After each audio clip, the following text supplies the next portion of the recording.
Hello, everyone, and welcome to Morphing Multiverse, Episode 5, Bloodlines Within. I'm your Gridmaster, Lighthouse Keeper, Lore Rider, Beacon onto all beacons, Arc or Arc-Light Court. But joining me tonight is none other than our Green Centaur Arcanite Ranger, returned to the Morphing Grid, Pluto Cleric, my best friend. Say hi to everybody, Pluto. Hi everybody, how's it going? I haven't been introduced as the Green Centaur Arcanite Ranger in a minute Yeah, because Frankie was not that for a while. It's weird. this I don't know if I like this. It's weird, but Ugh, nonetheless, tonight we dive into. Oh no, what happened? Through the oh, power of broke it. editing, this will be perfectly fine, everyone. It will be great. No issues, no problems whatsoever. It'll just work as intended. Here, wait, hold on. There we go. Awesome. Wait, no, it's bugging me because it has the green line underneath. I don't like this.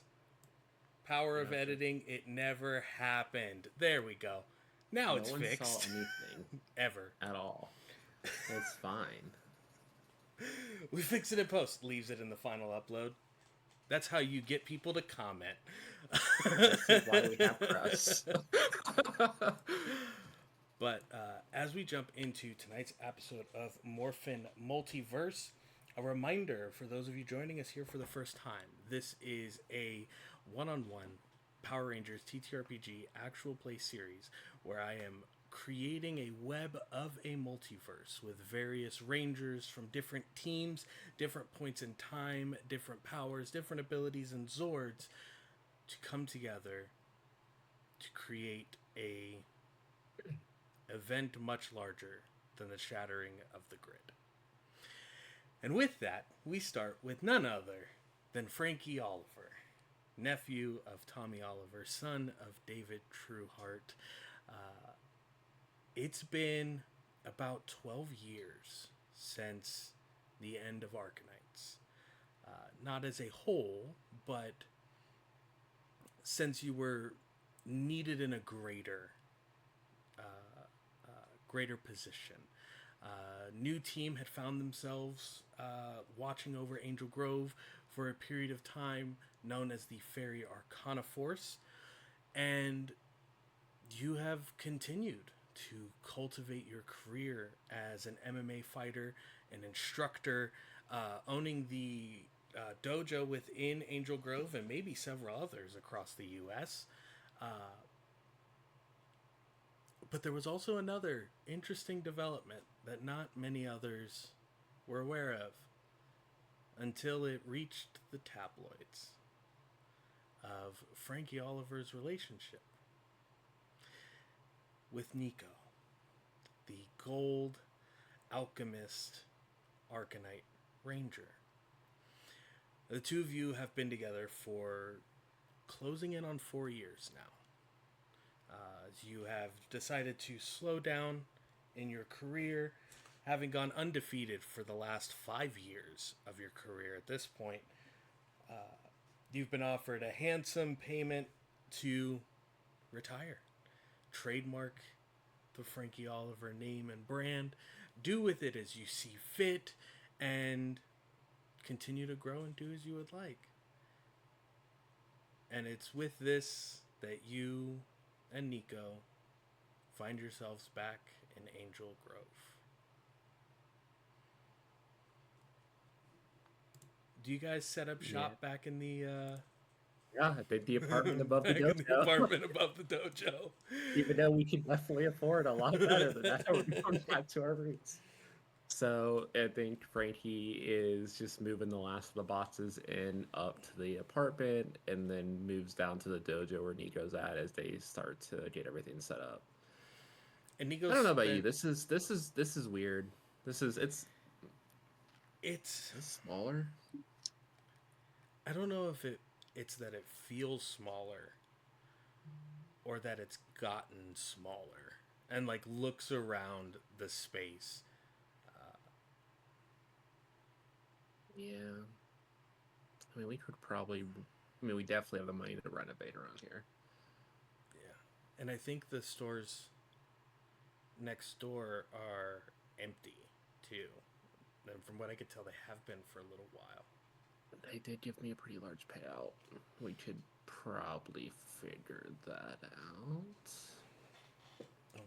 So I think if we're gonna do that, then we take the left side, and Nico motions to where the mirrored wall of the dojo is. Hmm.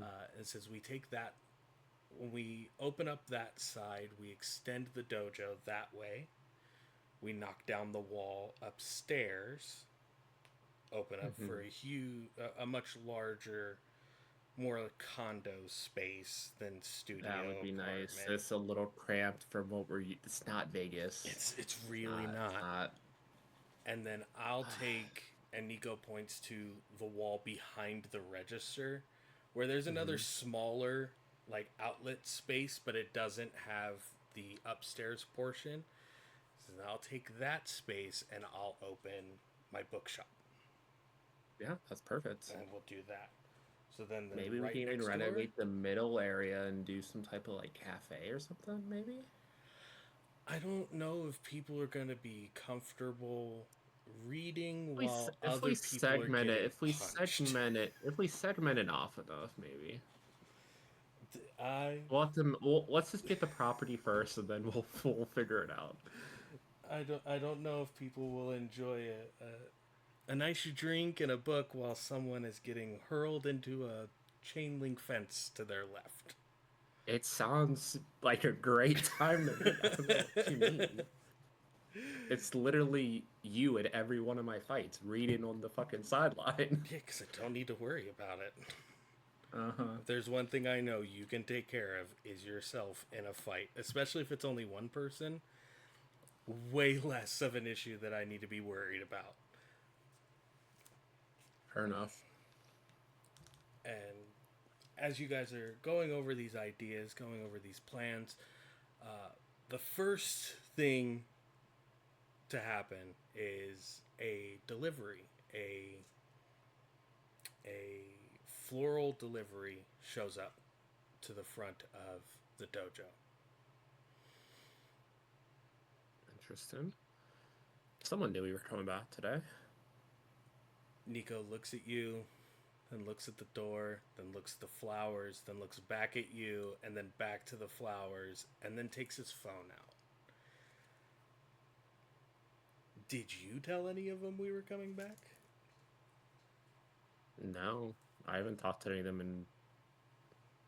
I think the last one I talked to was Peter like 3 years ago, maybe. Nico goes to the door and signs for the delivery, brings it in. Inside, you can see there are a handful of orchids, some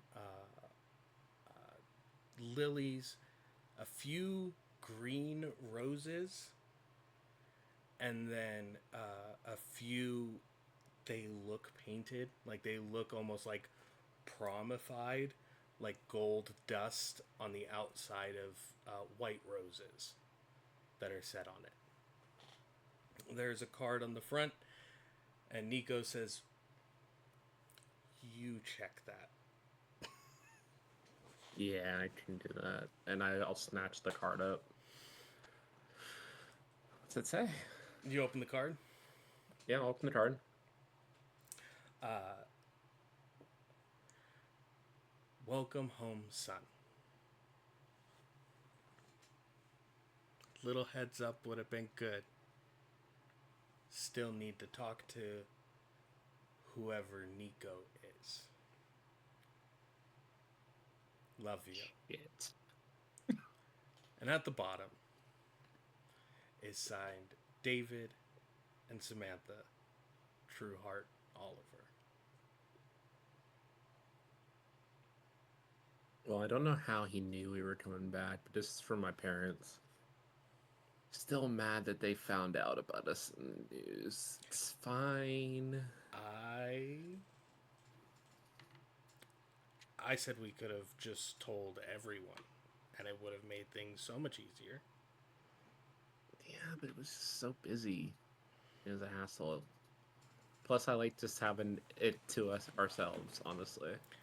And I agree with you most times. This isn't one of them. Because now I It's have fine. the former multi-spectrumed ranger of your uncle, very powerful aunt as well, your Yeah, father, your mother. I do think my aunt still has her Zeo crystal somewhere. You're fine. It's fine. Yeah, You can totally handle fine, yourself. completely fine. This will be great. As you You see, just might have to spar my uncle a little bit. I'm sure it'll be okay. Nico shakes his head entirely. He's like, absolutely not. Sets up like a. It's almost like a Keurig itself, but it is Mhm. just for teas. No coffee ever goes through this. That is Nico's one standby no go. It is Frankie only doesn't tea. touch it. I definitely think the first brand deal he got was he got his own energy drink made. Yep. It's the worst.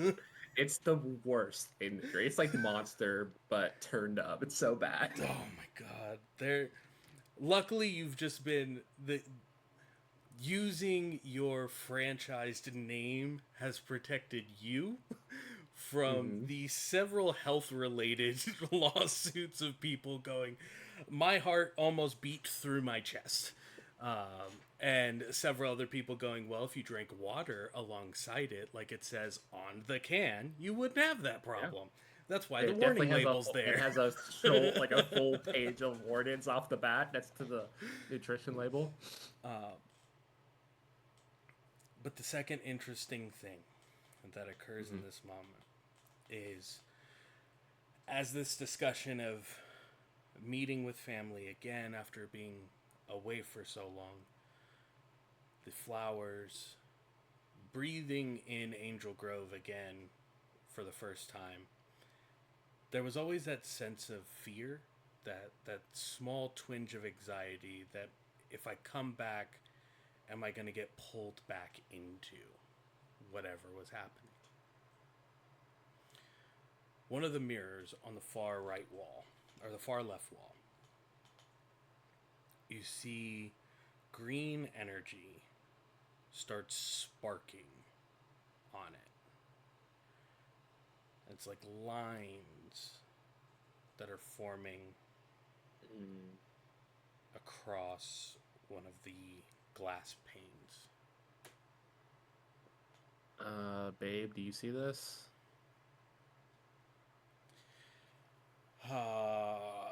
We just got here. Nico Literally, Frankie just pulls his ring, puts it on. God, like we literally just got back. pulls at the necklace, the alchemical grimoire forming in his hand. You see the energy is not creating a spell circle or equation or anything of that nature. It looks like it's trying to write a message. The I think first few Frankie letters, just pops out the gauntlet and approaches it to read as it forms. the first few letters begin to spell out your name at first. And it's like slowly dragging. Like it's taking a lot of effort for Mhm. whatever this message is to come through to continue to come through. Nico goes, okay, we're not waiting for a Yeah, speed this up if you can. You're better at moves this than me. hand over his grimoire. A circle of gold energy flies forward, and as it does, you see it start twisting and turning like a clock would, speeding up the process. As the energy finishes writing out, or as it continues writing out, it says, Frankie, Uncle, I need your help. I can't reach out to the others because for me, they aren't around anymore. When did I become an uncle?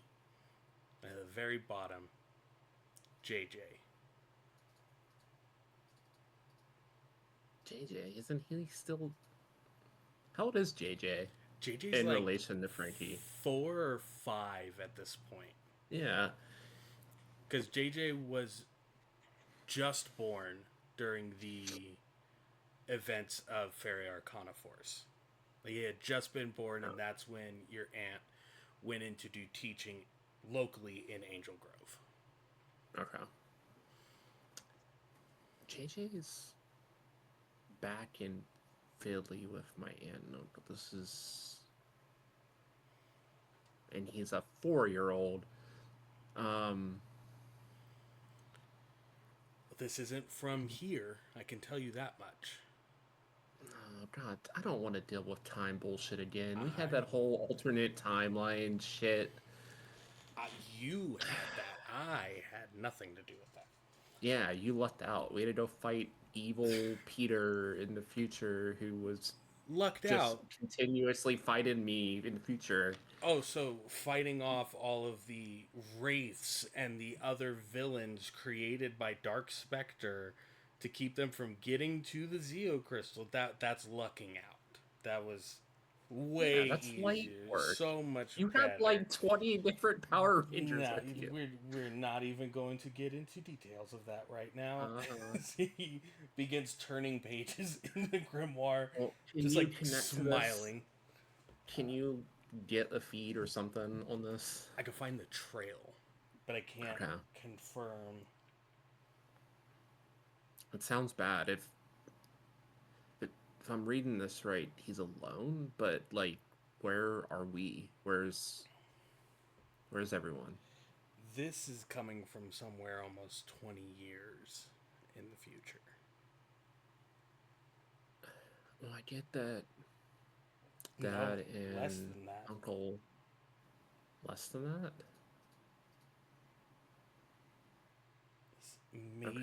Maybe 15. It's there's something else involved here. Like, it's branching, or the signals coming from further or closer. I don't know if he's bouncing magic between known points that you're in. So this might not even be our JJ. It is a JJ, I can tell you that. Oh God, I have a headache already. You're the smart one. Why do I have to deal with this shit?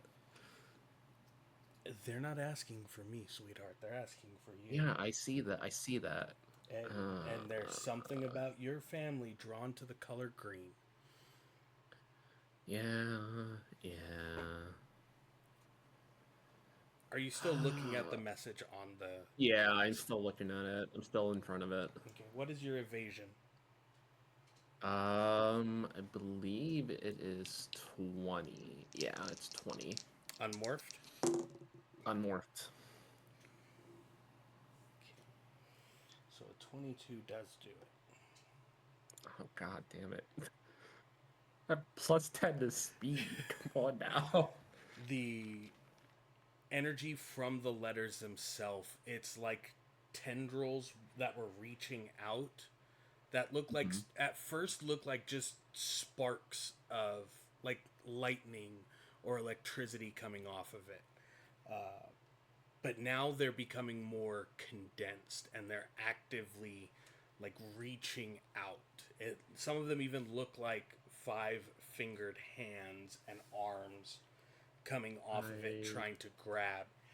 And in acknowledging the first one that reaches for your face and you lean back, one reaches from the side and grabs at your clothes and starts pulling you closer to the words. God damn it. Hun, this is, I just like did the gauntlet into the ground and started to drag through the concrete. It's letters on glass, Frankie. It shouldn't be that big of a deal. You're fine. Oh, look. Turns to look. Did you engage the gauntlet to grapple the ground? Yeah, I have the gauntlet out, so like it's dragging through the concrete, slowing me down a little bit. I would like to remind you and our audience of a wonderful spell that was placed over this dojo in particular In God this damn it. timeline, somewhere around 12, 15 years ago, about grid energy and destroying or breaking or Yeah, I things just of that triggered my own nature. defenses, didn't I? God damn it. Yeah. Um, Philo's I spell remember of what happened in that protection. campaign. God. Philo's spell of protection that was set over this dojo over a decade ago engages as the centaur gauntlet goes to grapple into the floor. You see a ripple of white grid energy move across the floor itself and unhinge the Shit. gauntlet from the ground and push you. Like it's moving you away from that point, but that means it's also pushing you closer To the to energy, where yeah. these letters are coming from. Oh, God. We forgot to turn off the defenses.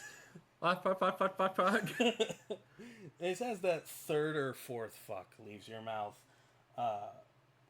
You see Nico is sending spells as fast as he can from his grimoire, but nothing is able to find purchase because of the defenses that are in place. That in a moment of panic, in an extreme moment of duress, to protect their partner, the alchemist grimoire closes down into the necklace. And Nico throws the necklace to you. I catch it in the other hand that's not gauntleted.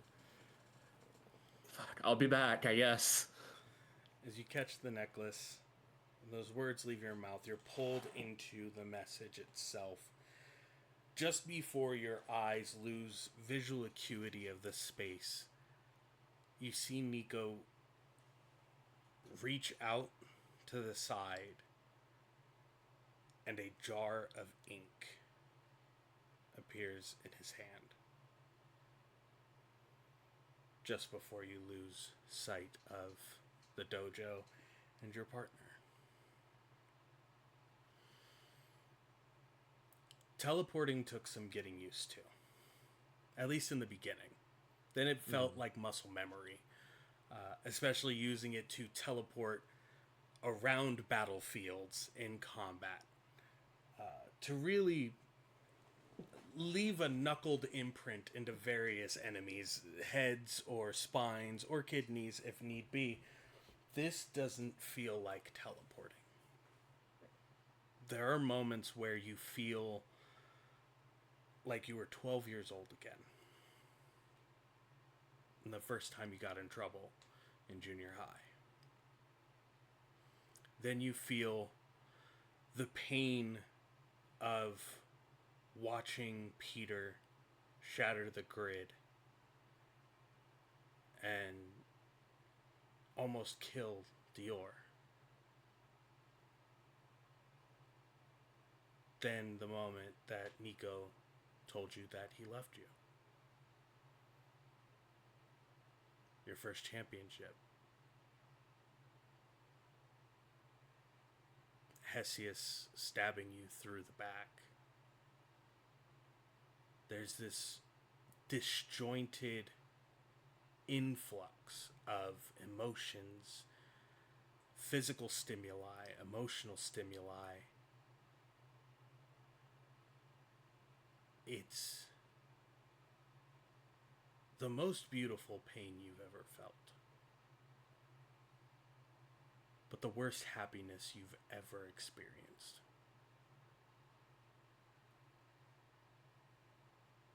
Your eyes blink and you are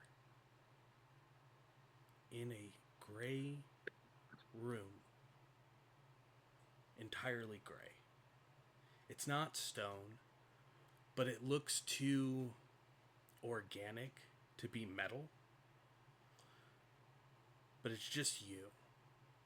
Room's maybe 15 feet by 15 feet, 30 feet tall.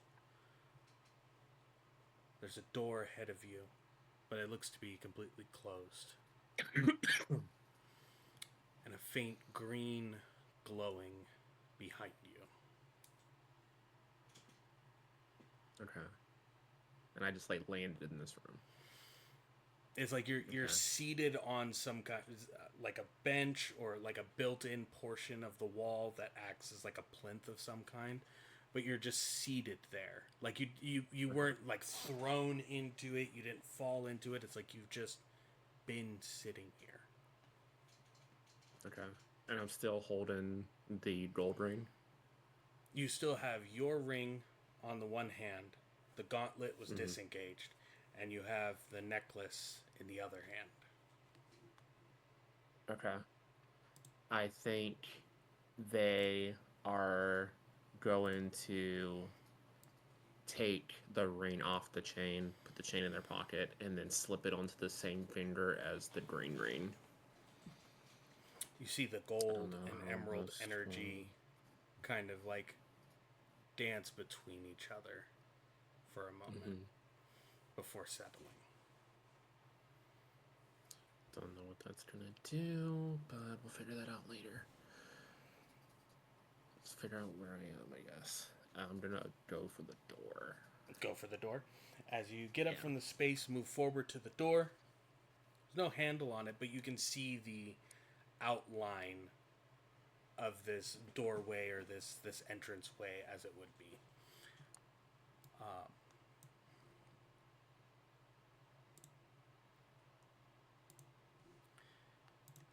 as you get closer and closer to it, again, this is a very small space. Mm-hmm. You can feel very familiar grid energy Okay. on the other side.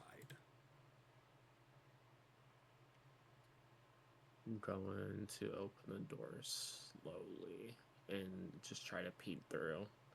Alrighty. Give me a infiltration if you're trying to do this silently, uh, or alertness if you're just trying to gain information. Yeah, Frankie's not really silent. I'm not even gonna bother to do that at disadvantage. I'll take the D6 roll to alertness. There we go. That's a 17. 17. Alright. Pushing against the door, you can hear there is like this hollow creaking or echoing within the actual structure of the door itself. As you lean past, start looking around, the first thing you notice is there's someone standing at the end of the hallway with a very familiar gold armor piece over the top of a Green Ranger costume, a Green Ranger uniform that isn't yours and isn't your uncle's. Okay, so different Green Ranger. And they're Of course it definitely is. wearing the dragon shield. Okay. Which means they probably have a dagger. Cool. Do you go any closer? Do you just stay where you are? I'm gonna watch for a second to see if do they look like they've noticed me yet? No. They Okay. You're seeing them from behind. So you're just seeing the back of the dragon shield, whatever this green uniform is that they're wearing. And it looked like they were having some kind of conversation. You're almost certain it's in the helmet. But as you're watching a Okay. little bit longer, you see the helmet get disengaged and then removed. The rest of the armor is still staying on. A mess of brown hair. Shortcut, but still is either they were doing a lot prior to this moment or they genuinely just don't care how their hair looks, which you don't know which one is worse, honestly, at this point. Mhm. Because if they're wearing the dragon shield and they're Green Ranger, how are you not taking care of yourself this is the first way they get us every single time. They look like a weird combination of your uncle and your aunt. Mm. Okay, this must be JJ. So I sent the message. Of course he's a Green Ranger. Made sense. Hopefully, fuck it. He gets immediate turn.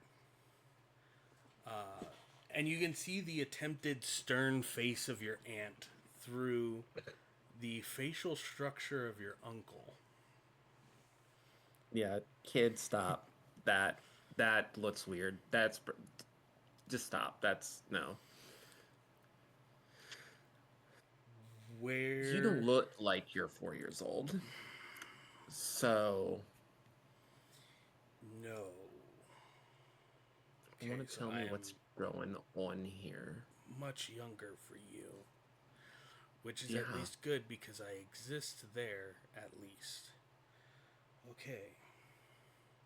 So I'm assuming this isn't my timeline. It might be. I hate this already. Okay. Might not be. There are a lot of other existential circumstances to me confirming or denying anything.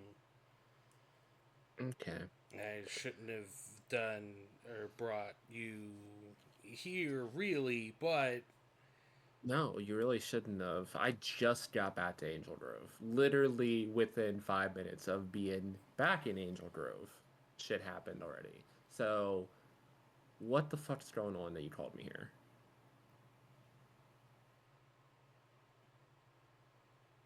I don't remember you ever going back to Angel Grove. Okay, then obviously our timelines are different. We need to do. Okay, I don't want to stay out in this hallway. Is there somewhere we can go? Yeah, we need to get you non-retro clothes on. What's wrong with my clothes? Frankie's just wearing like. Frankie's totally got a clothing line that's just like a douchey tap out brand, but it just says Oliver. Yes. So he's just in full gym clothes, like gym shorts and a t-shirt. Yeah, no. God, I hated getting those as a kid.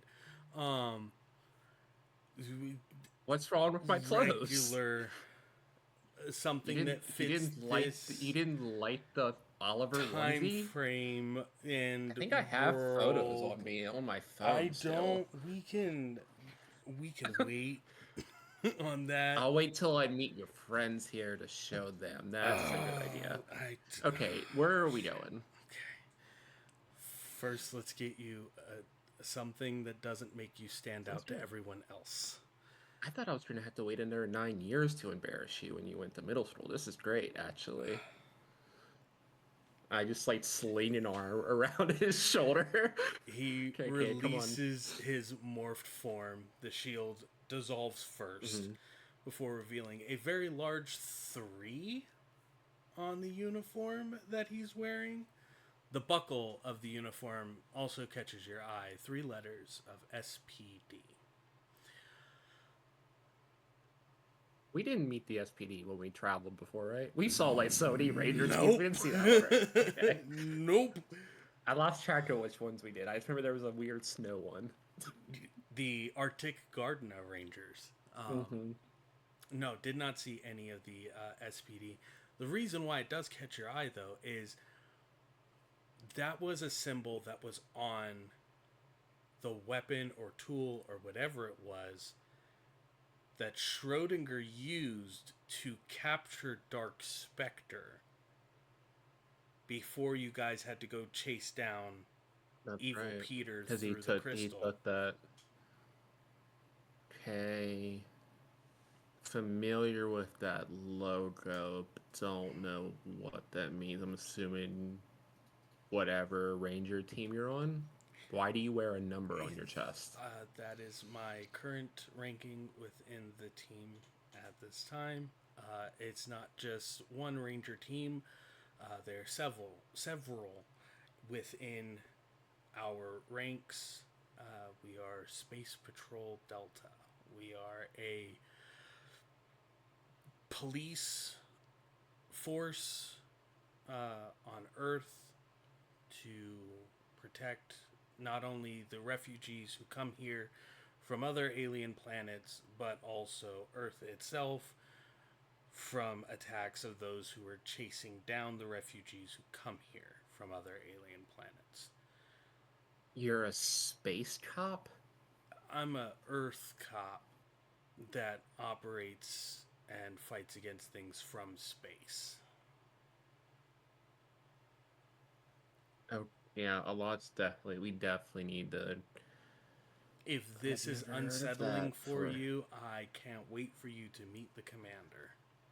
It's fine. I have a lot of stories to share with you too. It's fine. We went through a whole multiverse in like 20 minutes before. So As you're having this conversation, there is a bird person, some kind of mix between cockatiel and emu, that goes walking right past the two of you in a similar uh, uh, officer's uniform that your nephew is wearing. Bright orange feathers. Nico really tried to get me to D&D, but was that an Aarakocra? The fuck? That is so wrong. Please don't say anything like that the rest of the time you're here. JJ's head is like so down. confused. His like whole body is Sorry, quivering. I'm not used to aliens just walking around. Okay, this is gonna be a lot. And normal. you should have called your Uncle Nico. He would have been able to handle this a lot better than me. Who's Uncle Nico? Oh, you don't know Nico. Cool. Okay. I could only get people who have Connected to you. Got it. Yep. not just me. The dragon. Why me then? Why not your dad? My dad's dead. He wasn't dead where I was from.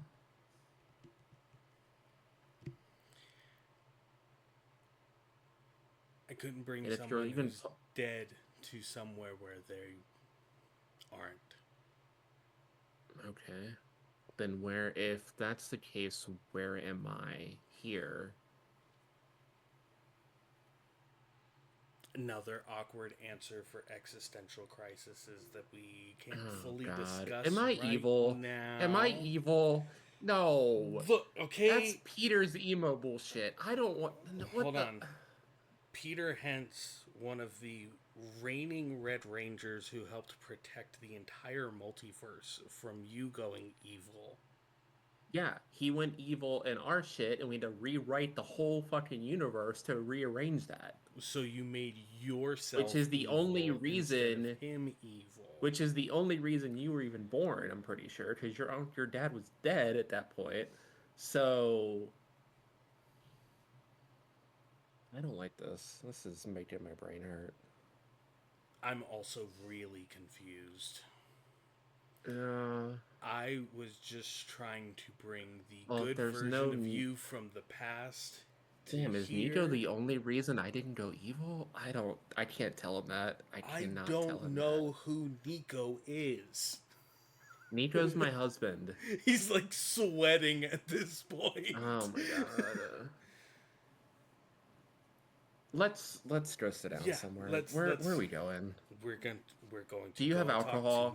We're gonna need a lot of alcohol. That was one of the first banned substances on Earth about 8 years ago. I hate it here. JJ leads you to essentially where the SPD recruits, or those who would be getting or starting their career here, leads you into one of their like wardrobe locker room spaces and just takes one out of somebody's locker. Doesn't even put the close it completely, check to see who it belonged to. He just punched in a series of numbers that seemed to unlock it, but this belonged to someone else. Oh, this is like his uniform. Like it has a number on it and all this shit, right? This has some other recruit's number on it. This isn't even his. If I'm gonna wear this shit, I gotta at least make this better. Let me show you a trick, and I pull up a spell circle. Give me spellcrafting roll. Yeah, what are we at? I don't remember what would I be at for spellcrafting now? Frankie also didn't exactly enjoy spellcrafting.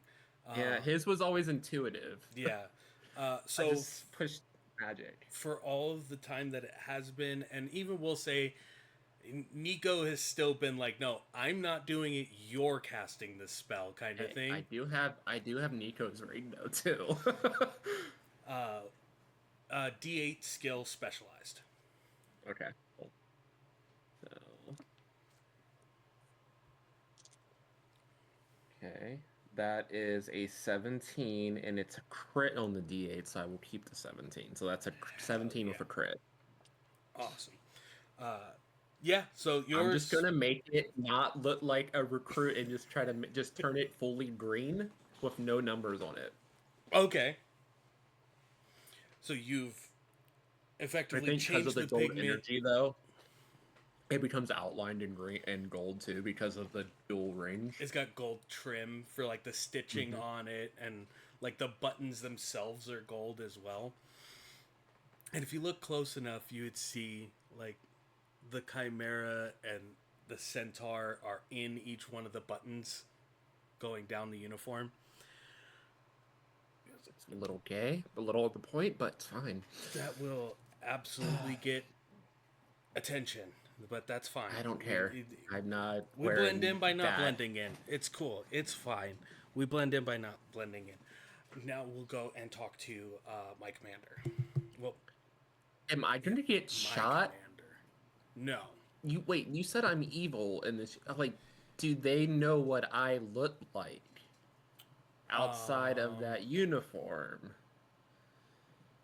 I don't want to get jumped by your SPD group here. No, they're not. They won't.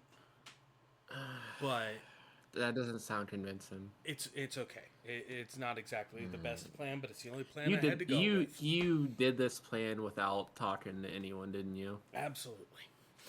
I'm so proud of you. Walking. So my arm around him.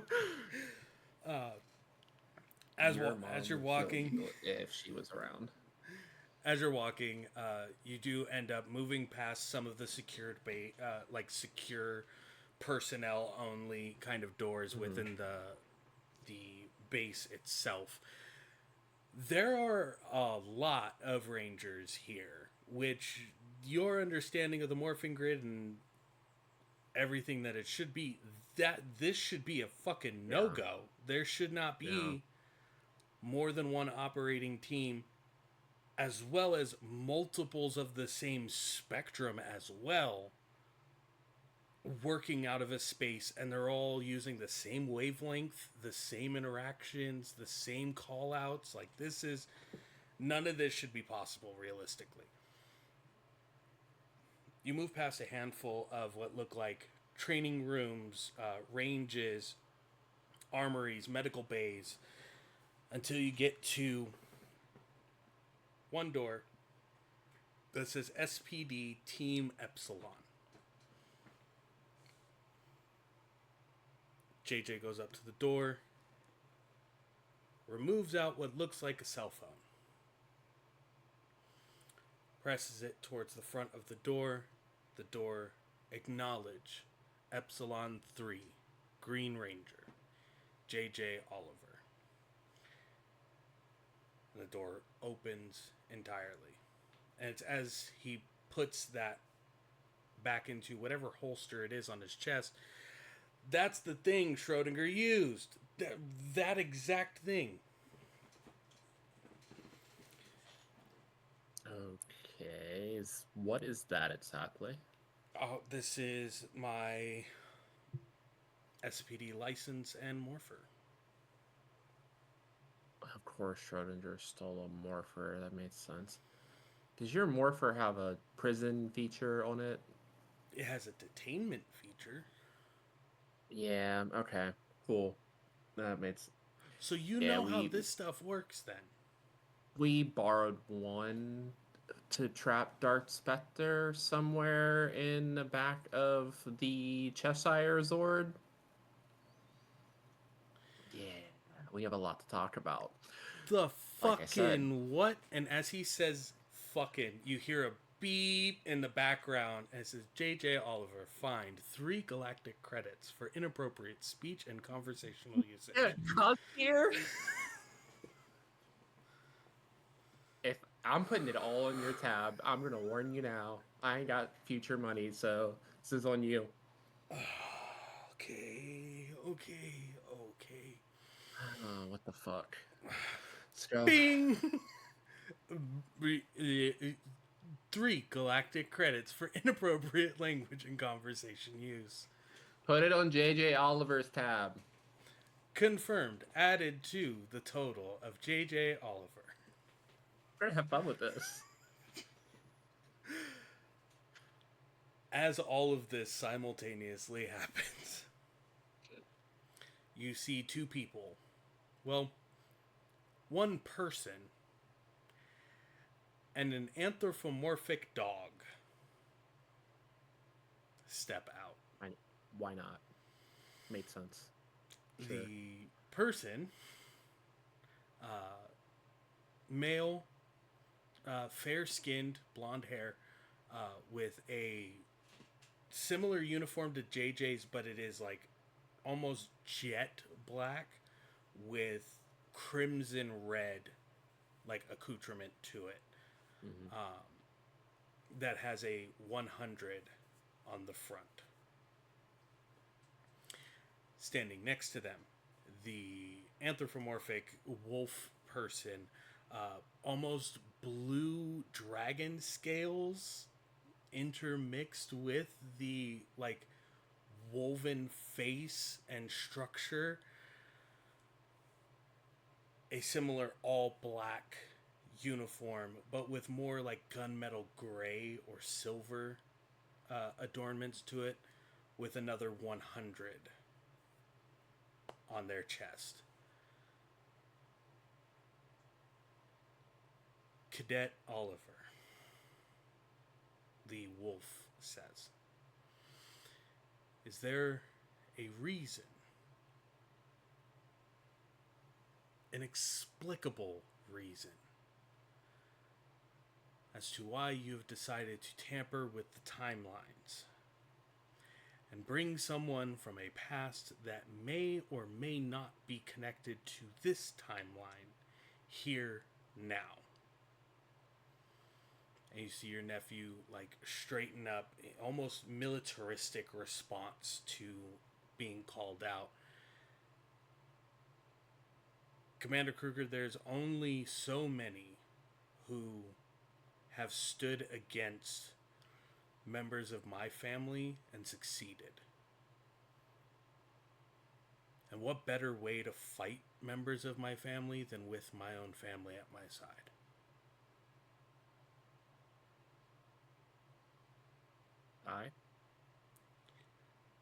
The human, totally old, past, non-evil Frankie Oliver. Nice to meet you. Oh, so he's also told you about the interactions. Yeah, with yeah. And apparently, my husband doesn't exist here, so I'm gonna blame me being evil on that. The human commander looks over at your nephew. He goes, more information than needed to be given, but we'll let this go for right now, because I am looking at 2 Olivers. One that I wanted on my team, and another that I've been trying to avoid for years now. Well, sounds like you need my help. I am Commander Tate. This is Commander Kruger. Commander Mm-hmm. Kruger was retired up until 2 weeks ago and came back onto the force to help with the problem at hand. Okay. Now, I would like you to understand the things that you may learn or may see are not a guaranteed form of your future or timeline that you are from. You don't need to give me the time travel. This isn't the first time. This isn't my first multiverse bullshit. Yeah, I understand. By protocol of the Space Patrol Delta, I have to. Yeah, this is a lot more regimented than we had. Also, the multiple teams thing's weird. Um, yeah. Are you willing to help out this cadet in their mission? I mean, yeah, that's why I'm here. Okay. Plus, I've always kind of wanted to fight myself, so this will be a good test. It's not you. It's a version of me. So he didn't tell you everything. Okay, let's. I'm glad he didn't. But I'm also Kid. glad that you are so ready, regardless of if it was you or not. Okay, so what's going on? The, Give me everything. Like, if I'm gonna help out, I need to know what's going on. And I'm older than her, right? who, Tate? Commander Yeah. Tate? It is a male. But yeah. Oh, him. Yeah, Yeah, you're I older think than I've him. been doing this a little bit longer than you, so technically, I outrank you. Technically, you never held a rank here.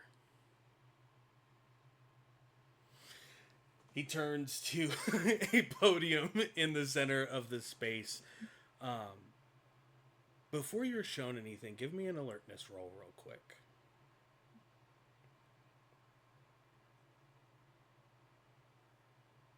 Ooh. That is a 19. 19. For stepping into this space and the room acknowledging your nephew as it did, there is this. Oh, maybe this is his command center, his power chamber, his, arcanium plexus, whatever the case may be. This is where him and his team operate out of. Other than you, JJ, and the two commanders, there are no other rangers in this space. But you see 4 other SPD licensed morphers that are sitting on a shelf that look to almost be shattered.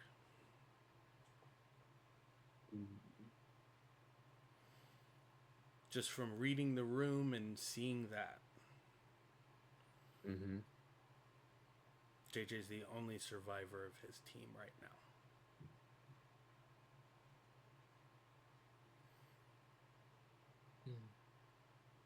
The two commanders turn to the podiums. They both withdraw their SPD license morphers. Commander Kruger's is black and gold version, and Commander Tate's black with like red and that gunmetal gray look to it, but both of theirs show the 100 and Commander rank on theirs. As they place them into the podium in the center, a hologram begins.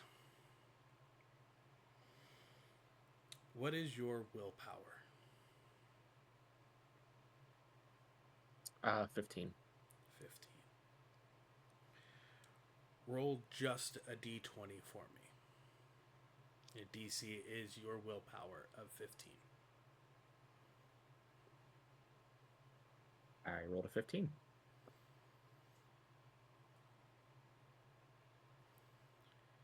You have seen universes where your uncle went evil.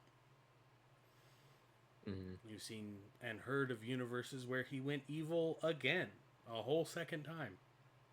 Mm-hmm.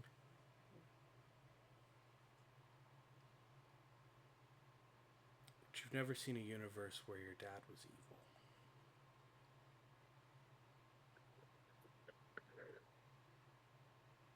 You've never seen a universe where your dad was a ranger.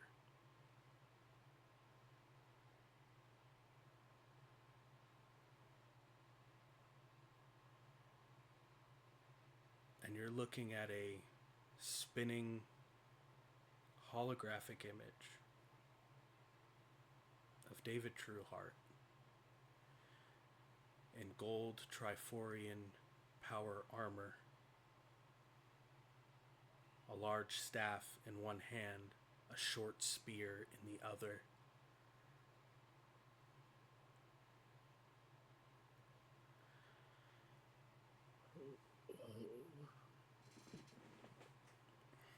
What the? My dad never was the Gold Ranger. That was Jason.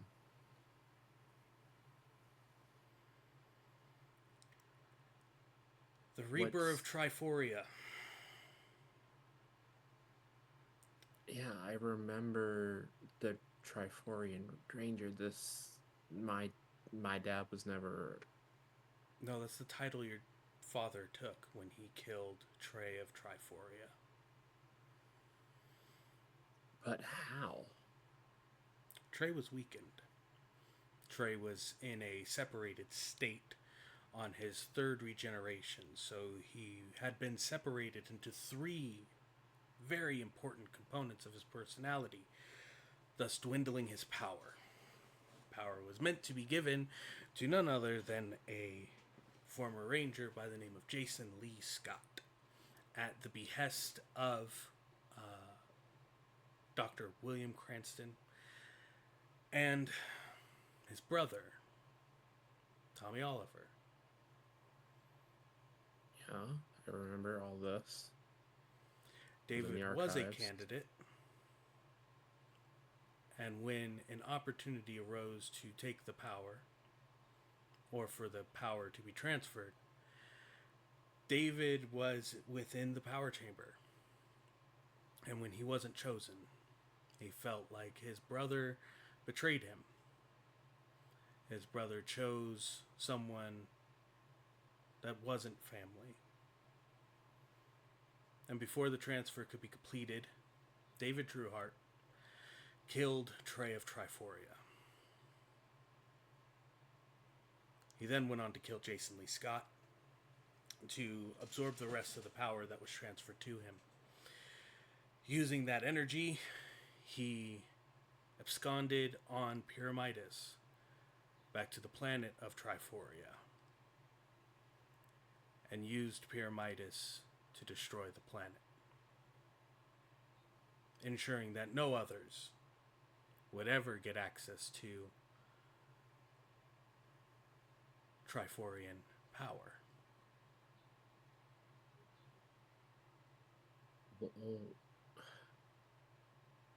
What about the rest of the Zeo Rangers? They were still fighting off the Machine Empire. They succeeded with the help of a Phantom Ranger.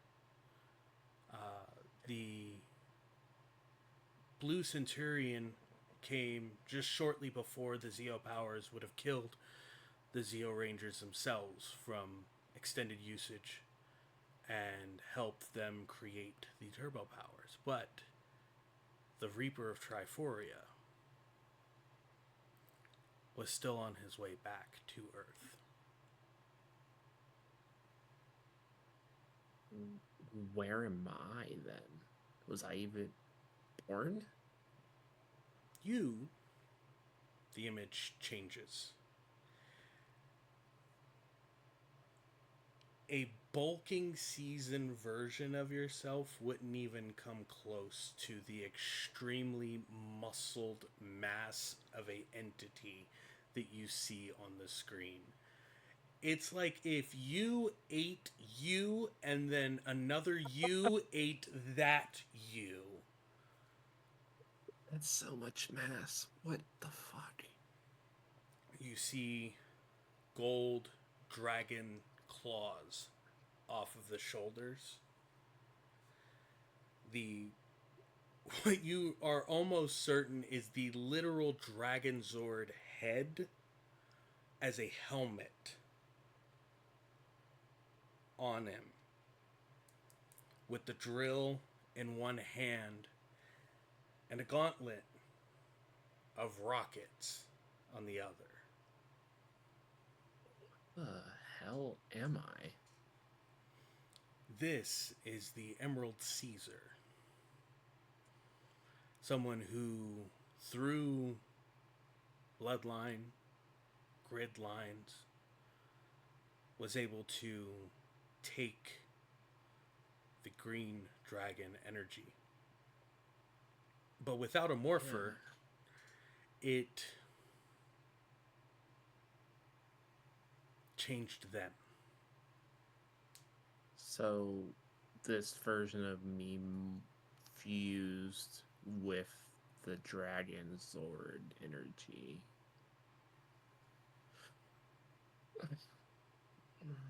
This is weird.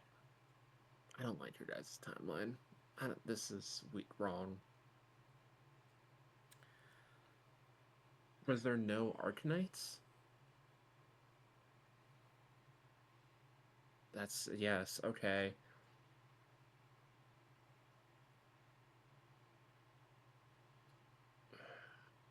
I don't even know how to process this.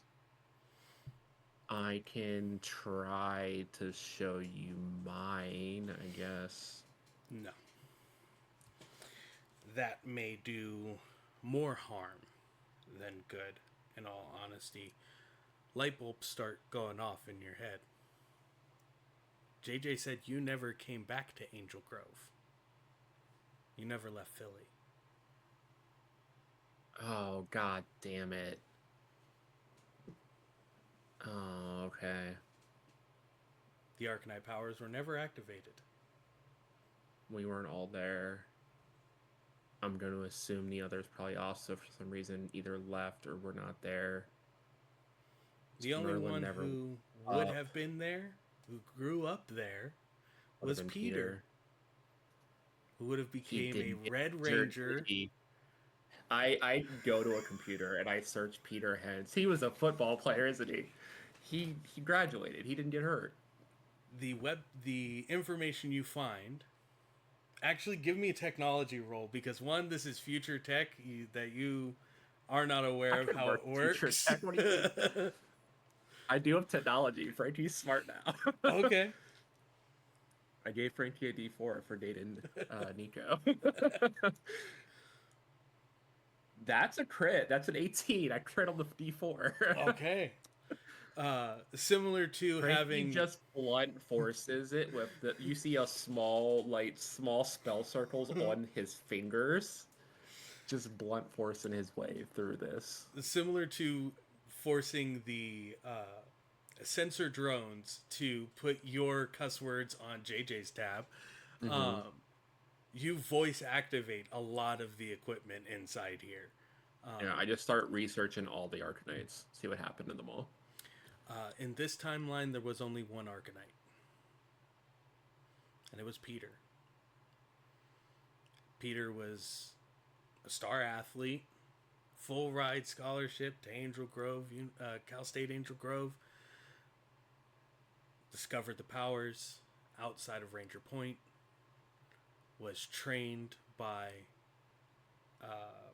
Flamel, using the Zeo Crystal underneath the power chamber instead of recruiting other Rangers.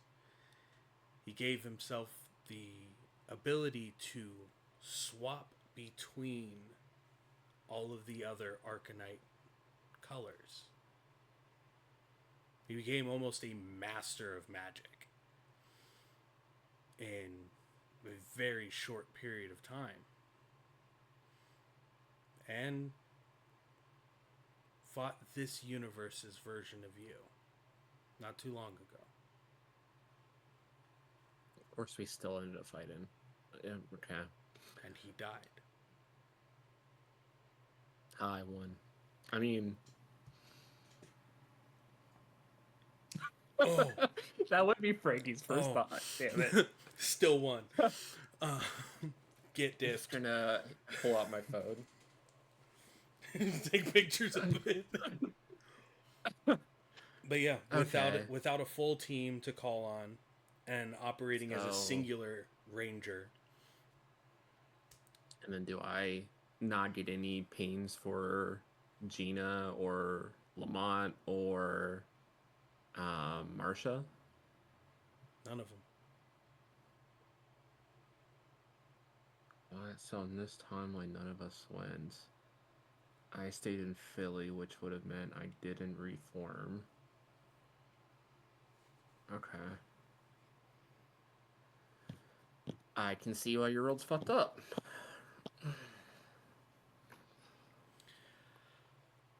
Okay. This is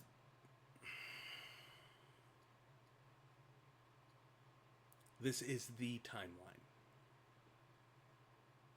Yeah, so this is not none of this stuff here happened in my timeline. So I don't think this is a different branch. This has to be or a different universe altogether. Like this doesn't line up with what I know. This I bring up the image of Peter like in all the different forms. This was my team. This wasn't one person.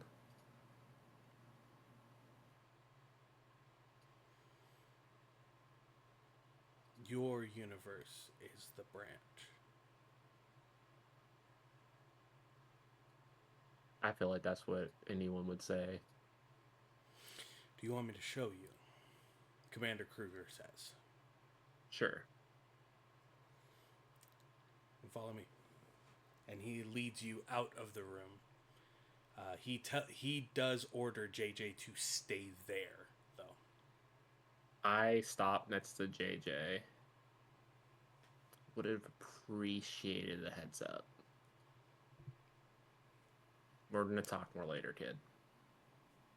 Protocol. Family. And I walk out the door. You hear that familiar Oliver break. That very sharp exhale out of the nose. First time I hear myself in my nephew. Love it.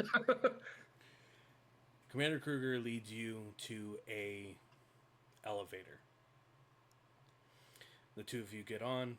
The elevator begins to descend rapidly. There's no numbers or buttons inside this elevator at all. There's just the two of you in there. And he is very stoically quiet. 2 minutes. 3 minutes. 5 minutes. He takes in a breath, goes, "Your nephew is an amazing cadet. He's done wonderful things.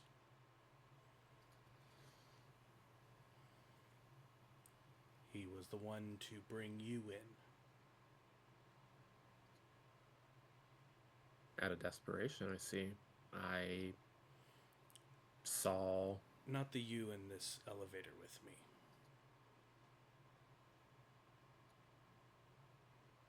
So the me here flipped. Okay. The you that's here in a containment card. Awaiting fair enough trial. I hope you put him away.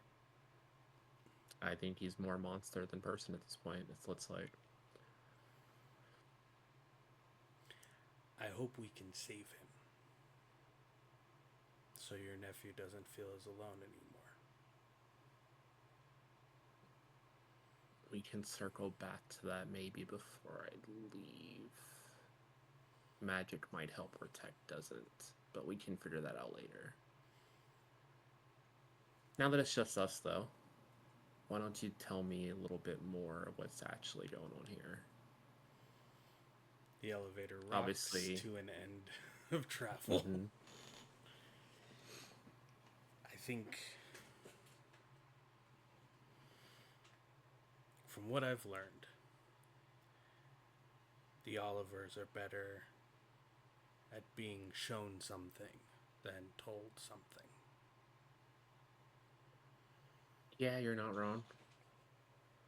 As the doors open in front of you, that's where we take our break.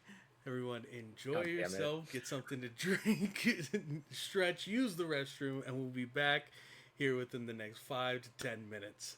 We'll see you all soon.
Hello, everyone, and welcome back to Morphing Multiverse Episode 5 Bloodlines Within. I am your Gridmaster, Arclight Court, and joined with me is none other than the amazing Green Centaur Arcanite, Frankie Oliver, played by Pluto Cleric. Hello.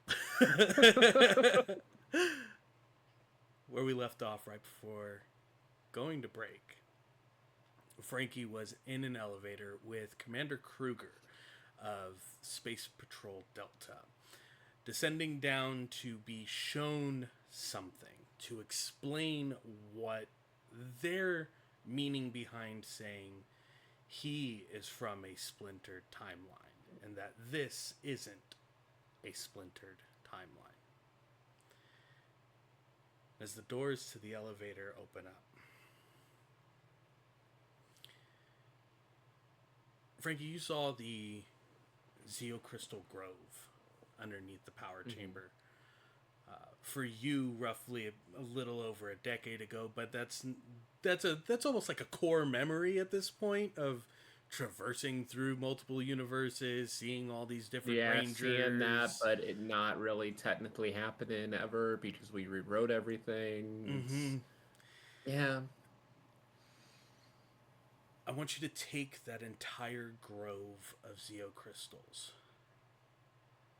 and combine them into one crystal.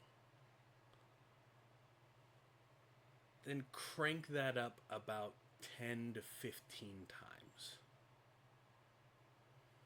Just picturing that Final Fantasy totem thing, but massive. Yeah. Essentially the size of like a city skyscraper underground, floating over some kind of large circle disc in the center of the room with, I think, the letters around it. The rings on my hand are just pulsing being this close to it because me and Nico both have Zeocrystals infused into our morphers. This is... How? This is the beacon. This is the crystal. This is the morphing grid. Seen the morphing grid before, though. You've seen the energy. You've seen the wavelengths, the power. This is Solarite.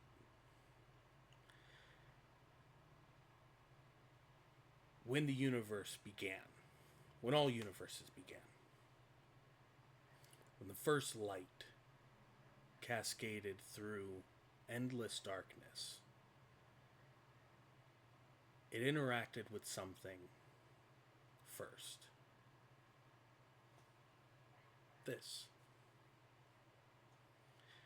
This is the beginning of the morphing grid. This is the morphing grid. This is the seed that grew and pollinated Zeocrystals throughout the universe.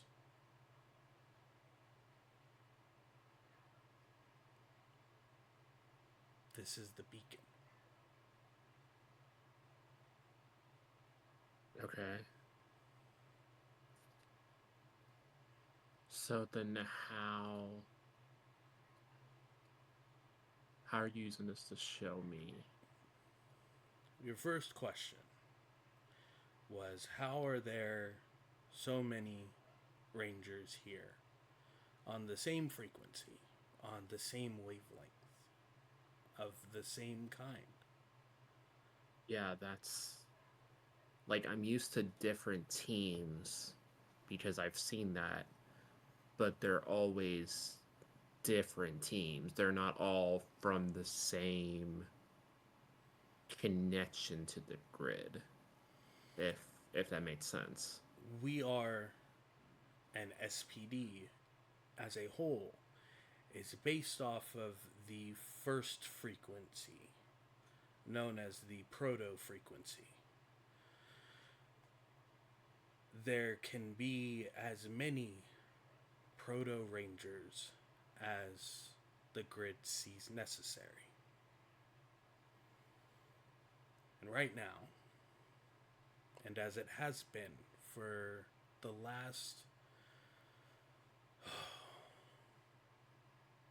5 Earth years, we are the only Rangers.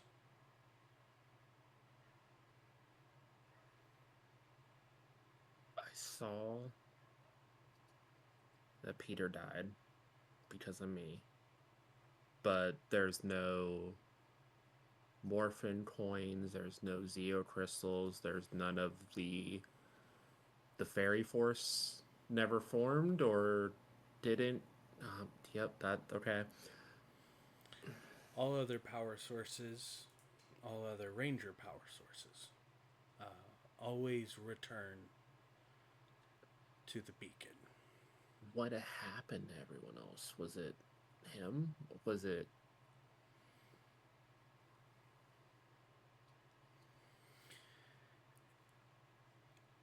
where you're from? That connection to the grid never leaves you. It is something that you are capable of calling upon even years down the line. Here, yeah? the power returns when it's no longer needed, or you are unable to manifest and wield it anymore. That's so strange. And to answer your more pressing question, it's something that those who work down here have been frantically trying to figure out for a little over a decade now. You hear Commander Kruger say something in a language that doesn't even seem like it's his own native language, but is oddly familiar.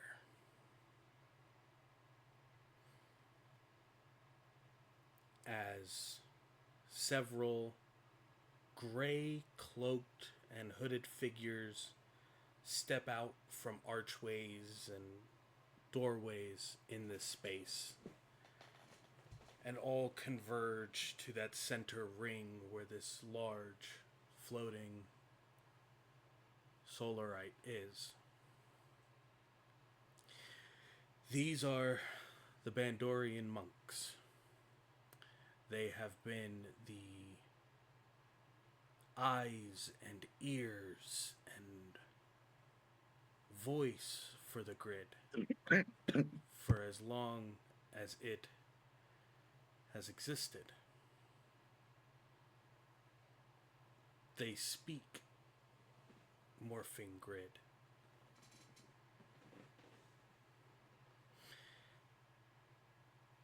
Sometime a little over 10 years ago, our timeline shifted.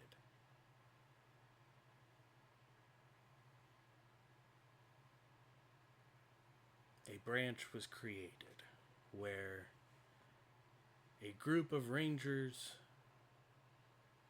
rewrote the morphing grid. They changed it.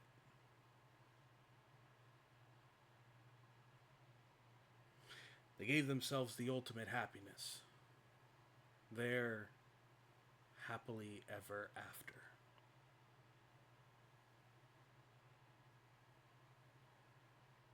And they did so with a fractured piece of solarite.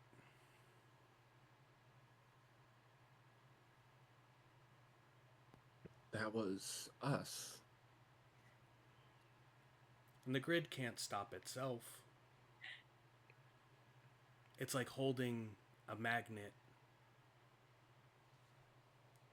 of the same polarity against itself. That small fragment used by this team of rangers was able to force itself to create an entirely new timeline.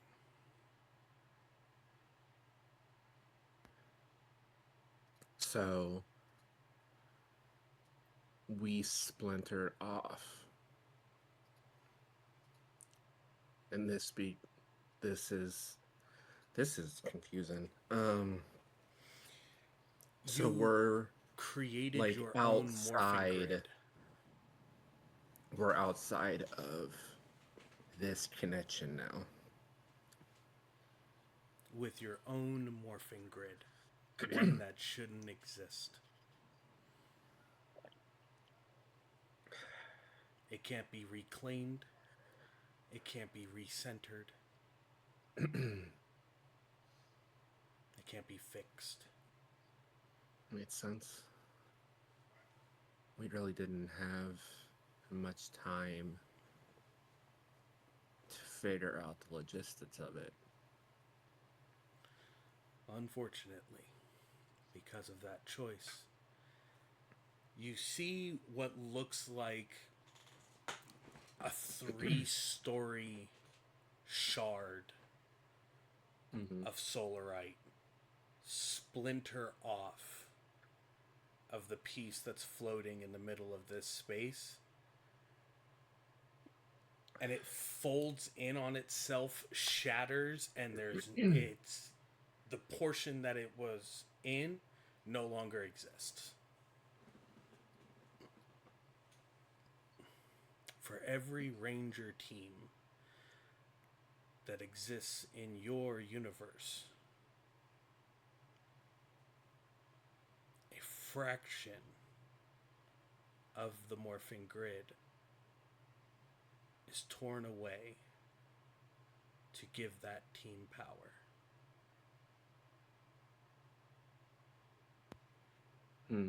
So we fucked up pretty badly.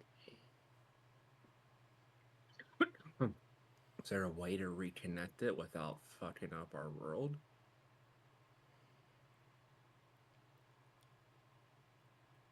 I don't know. Even the monks have been praying, chanting, and studying. There's only one way that we've been made aware of, but I have been the voice of reason to not allowing it to happen. Which is? A full-scale invasion of your universe, recapturing of that solarite piece and destruction of that timeline. That would be bad for you. It'd be bad for all of us. So, that's a later issue. Maybe me and you can open some form of communication line back. My husband's trained more in the magic of the grid than I am, and has studied deeper into it. So maybe we can try to find a more peaceful solution with all of that. If a solution can be found. It's better than the alternative. Either way, billions, trillions, an incalculable number of lives will be changed. One way or the other. I don't know who I am in your universe, or if I even exist in your universe, or come to exist in your universe. But I promised that all life is to be protected. That doesn't just mean mine. possibly exist somewhere, either now or later. We did use one of your morphers in a fight to trap someone. So we had a Phantom Ranger. He kind of brought it back. I don't understand it still, but we do have an SPD at some point in our future. This grid lost theirs. Their Phantom Ranger. Okay.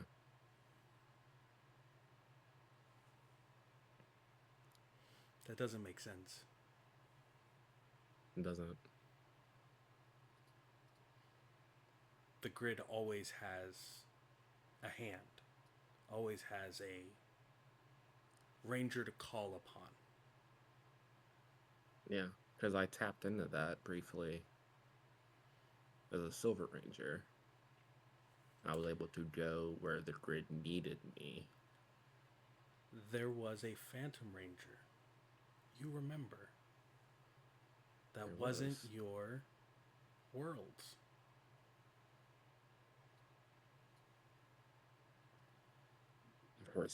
Of course, we had to, because there was one that died in our universe.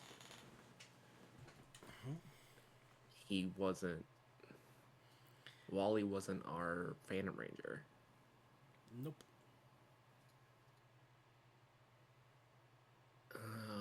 Okay, this is connecting a little bit. But someone you know and you trust does have access to that other Phantom Ranger. When you get home, it might be worth letting him know to do some research and diving into that. Track him down. Okay. So this is starting to piece together a little bit better for me.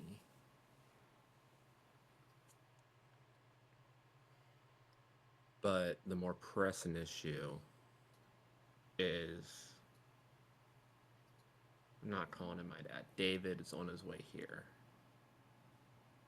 The Reaper of Triforia. And you guys are not at full capacity because of me.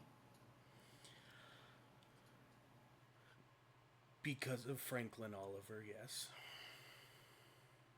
Yeah, I like that, Franklin. That sounds better. And I can't send Proto Rangers So after a Zeo Ranger. Me and my nephew, or cousin technically, but nephew, after him.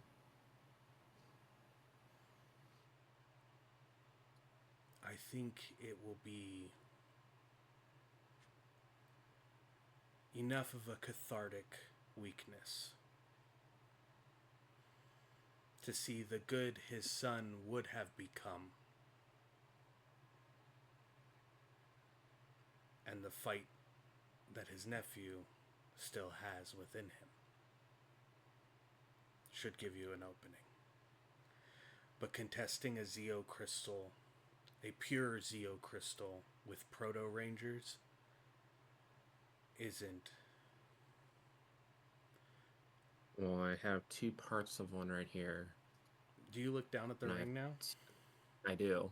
For the first time since being It looks back. different, doesn't it? It is oh so different, my friend.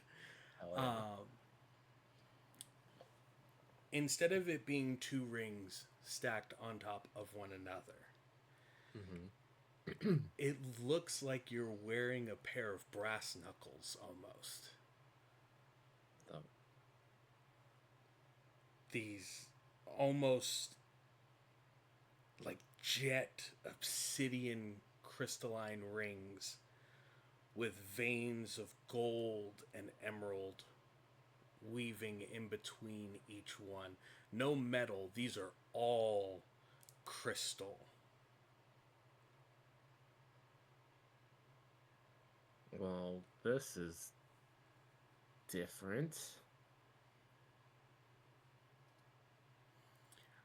But I was just using magic. I don't know what normal is for you, so I couldn't tell you if it's different here or not. My partner threw me his morpher as I was pulled through. I think somehow they fused together. There's a possibility. Could also be being in such close proximity to the morphing grid itself. Might have triggered something in them, yeah. Your emotional connection to the information you've learned in the last 15 minutes.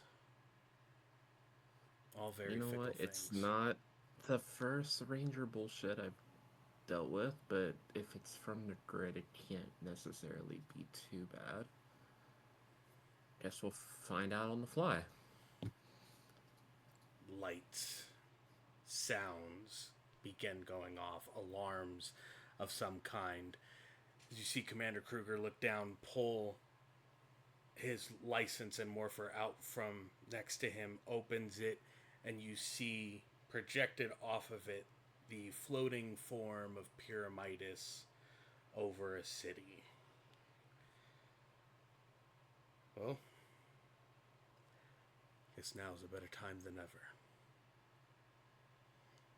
Looks like it. Let's get JJ, and I will head there. Puts a hand on your shoulder and says, elevators are a little slow. I just use it for dramatic effect. As you feel teleportation energy wrap around the two of you, pull you through the air, and as you are passing the front of the Solarite, you see glimpses of your world, your timeline. Mm-hmm. You see Gina happy, teaching and mentoring. You see Marcia is pulling double duty as not only a well-known author, but also coordinating the Silver Guardians after taking over her mother's place. Peter is in the middle of a forest, at peace, away from everything, just living. Dior Lamont is in a lab. He's making what you know to be probably the 7th iteration of a physical form for his Cerberus familiar. And you see Nico in the Arcanium Plexus.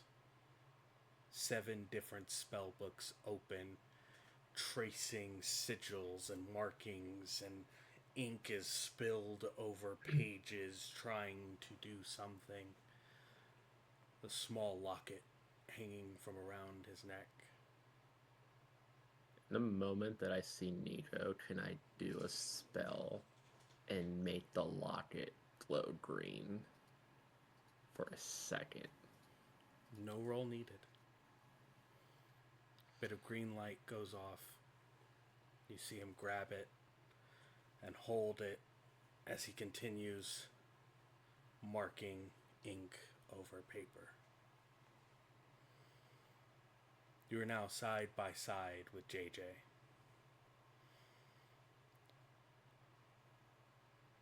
He looks to you and says, so I can't know whatever you guys were talking about down there. That's like a whole big, I will get fired, and I really like my job. Yeah, your dad's here. It's not my dad. Fair. Their dad's your here. Your uncle's here. Let's go. He draws his SPD morpher. Yep. I grab my phone and I look at my hand and be like, oh, okay, let's see. Turn the page, and as I do it, I pull it out, and the phone transforms into a slot for a key, which forms out of my other hand, and I just put them together and yell out Magna Power. And a sword descends from the sky, and the form of the Magna Defender forms over top of Frankie, but in a gold and green motif as opposed to the normal Toro version. And even the horns off of the helmet, normally Torin designed, these are antlers that form a crown around the helmet instead of sticking out from the sides. Why do you get all of the cool shit? Oh, SPD emergency, and puts his morpher out as he morphs into the green SPD Ranger and calls Hey, at least upon you have the dragon shield. It's fine. calls upon the soul of the dragon as the shield forms over his chest, and even the almost like police cruiser stylized helmet of his ranger form gets a little bit of that dragon appearance to it. The gold lines, the teeth forming at the edge of the visor, the dagger in one hand, a pistol in the other. You and your nephew race out. And let's go, kid. I'm going to spend 3 personal power as the transformation ends. First, forming from the left hand opposite of the new sword is a very familiar tower shield that Frankie had all the way back to episode 2 of Arcanite, but in a golden metallic sheen with green inlining on the one arm.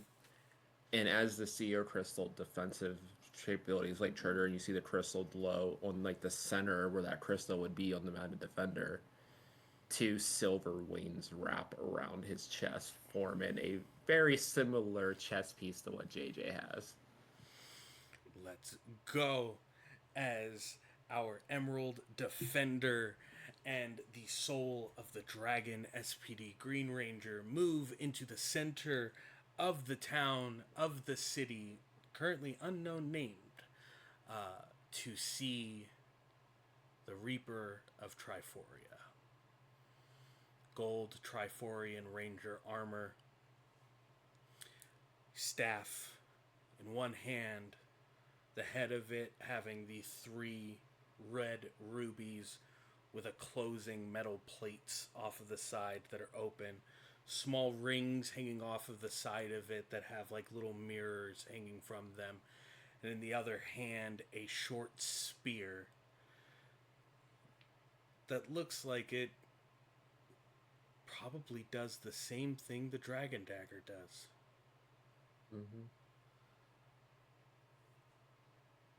So, the last of the bloodline comes to meet an end.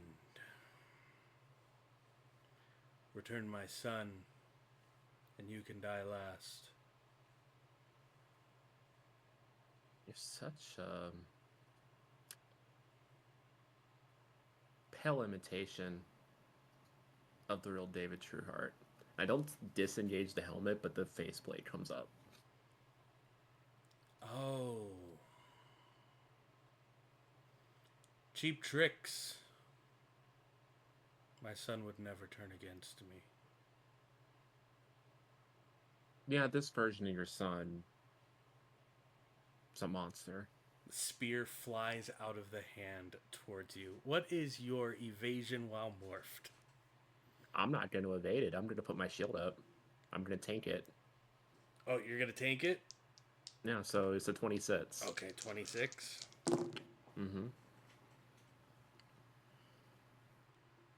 Or actually, no, because I have the shield. It's a 29, sorry. Shield and crystal brings it up to 29. As the shield moves up, the spear penetrates through the shield as the pointed blade stands just at the edge of the open visor of your helmet. 28. on the dice. That was a Good thing crit I on the popped those. D12. Yep, good thing I popped those. Oh, damn it. Okay. Brady's here to play that off. The spear rends itself from the shield in your hand. You see your nephew just immediately dagger pointed outward, pistol over the top, and just starts unloading rounds out. Give me an initiative roll, my friend. Sure. What did I do? Frankie has points in initiative now. This is weird. That's a 22. JJ missed with his volley, but that's fine. He was just trying to remove attention. You have a 22. Mm-hmm. Not your dad has a 26. Okay. And But JJ gets an edge on this roll because there is another dragon warrior nearby. hell yeah. That gets him a dirty 20. But it's way better than a negative, like a 1. So currently you have 3 story points at your available usage. And because of the soul of the dragon, you share power points between you and JJ. So I'll have you keep track of that because it's just a singular resource for the both of you to use. The two of you currently, you get plus 12 to whatever your current personal power points is. Okay, then I'm just going to add that to mine to make it easier to track that. So because I have 13, so that puts us at 25 as a group. And then I'll let you know but if he uses any. So I spent 3, so it puts us at 22 right now. Okay. Cool. So it'll go the Reaper of Triforia, then our Emerald Defender, and then our Soul of the Dragon. So up first, the helmet now fully materializes over the Reaper of Triforia. It looks at the two of you ahead of him, the volley of green energy going around him. I think a family should stay together. He taps the staff on the ground. The metal plates separate from the 3 rubies as he is going to do a necro volley. So that'll be 2 at you, 1 at JJ. The first one is 26 to hit. That hits. Or no, that misses. I'm a 29, sorry. Okay. And I had the bonus added. Let me put that in my sheet so that it just okay. Double crit does hit, though. Yeah, that definitely does. He will... I'm going to use a story point to erase that crit, though. So to make it a non-crit? Yeah. Okay, so it'll it just be does a normal hit. damage. Okay. Yeah. So you'll take 2 points of void damage. Okay. And you are silenced.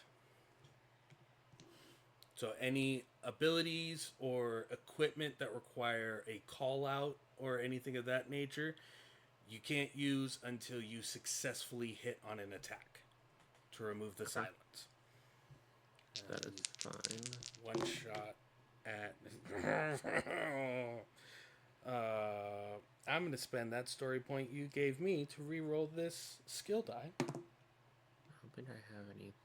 I think that just stops my battleizer for right now. Okay. 25. Just hits JJ. Okay. I am going to activate Swift Defender and get in front of that. And that would make it miss because my AC is 29, which gets boosted to 33 for this move, which means I can retaliate. So I jump in front of the volley and bat it back at him. Alrighty, make that attack roll for me. And let me see, how does this, let me see what this, I think there's like a bonus to the roll too. Let me see. Yeah. This would be considered ranged, so if you have anything So for it's one targeting. personal power, gains, and I get an edge on the attack because I missed. Okay. Yep. And then this would be targeted, so that's a D10 for Frankie. Frankie's good at that now. Frankie just doesn't punch anymore, guys. He learned how to use ranged attacks. Trust me, it's weird. Okay. I'm going to use a story point because I rolled 2 1s. All right. You're at 1 story point, and I have 1 story point. And that's much better. That's a 27. 27 just hits. Yeah. So he will take none. You don't take any damage from it? Just while void. Morphed, the Reaper of Triforia is immune to cold, stun, and void damage. Okay, that's fine. So you Since batted. he used the story point, would I get one back too? No, you get story points on your crits or crit fails, things of that nature. Gotcha. I only get story points when you spend story points. Okay, cool. So he hit 1 attack on me and missed the other 2 because I blocked 1. Mm-hmm. Okay. He is going to close the distance. He's going to get right up on the 2 of you. And he is going to impose Fear the End. Question. Because I technically hit him with an attack, is my silence gone? Because I did hit him with an attack. It's an attack of your own. It has to come from you. You're to break that Fair silence. Okay. This is an intimidation roll against your willpower. What is your willpower? It's only 15. Only a 15. This is only a D6 skill. It's not specialized, so you're good. Okay. Well, maybe not with a 19. Yeah. Alrighty. So you are frightened for 1 turn, and you take 1 point of psychic damage. Fair enough. Actually, hold on 1 second, too. Okay, so that psychic damage would actually just take away the 1 point of temp HP I got from Swift Defender for blocking that last attack. There we go. I'm learning how to be a meta defender in the fly, guys, because I totally only looked at the sheet like once after I made it. But it is now your turn. He is right in front of you and JJ. JJ is to your right. What does Frighten do? Frightened is very similar to the Dungeons and Dragons version, which is disadvantage. You have a downshift of 2 on any rolls as long as the thing of your fear is within your sight and you can't move closer to it. Well, he moved in range, which is nice for me. But that doesn't move my... Frankie has an absurd roll on his attacks, so that's not too bad. He is technically in front of me. Yes. So... I can't move closer, but he is right in front of me, so I can still go around him. Mm-hmm. So I'm going to get around him to be able to trigger Solo Strike. Okay. And use that on my first attack. Okay. So that I can upshift back. So I'm downshifted to a D10, and then I upshift back to 2D8. What would Solo Strike be at level 12? Because I don't have the Green Ranger stuff, obviously, anymore. Solo Strike at level... Oh, wait. 12. No, here it is. It's upshift 4. So a D10 upshifted 4 is where I'm at. Auto success. Okay, cool. So the first attack is going to hit anyway. Yep. Successfully hits. How much damage are you dealing? So that'll just do 2 damage because I can't add anything to it yet because I'm silenced, but that'll break that. Yep. And then I'll take 3 more attacks. And these will all be normal ones, so these will be a D10 because of the effect of what is the frightened damage type of the first one he It did? is the Madness Sword does sharp damage. Does sharp damage? Okay. Yeah. He is going to roll Death's Grasp really quick. Okay. You want him to roll low. It's just a d20 roll. If he succeeds, he gets resistance to the damage type that was inflicted on him for 1 turn. Okay. And that was an 8, so he does not get that resistance. And I'll take my 3 normal attacks. So that's a 20. 20 misses. That's a crit, and it's a 27 total. Boop, hits. And that's a 25. Misses. Okay. I am going to...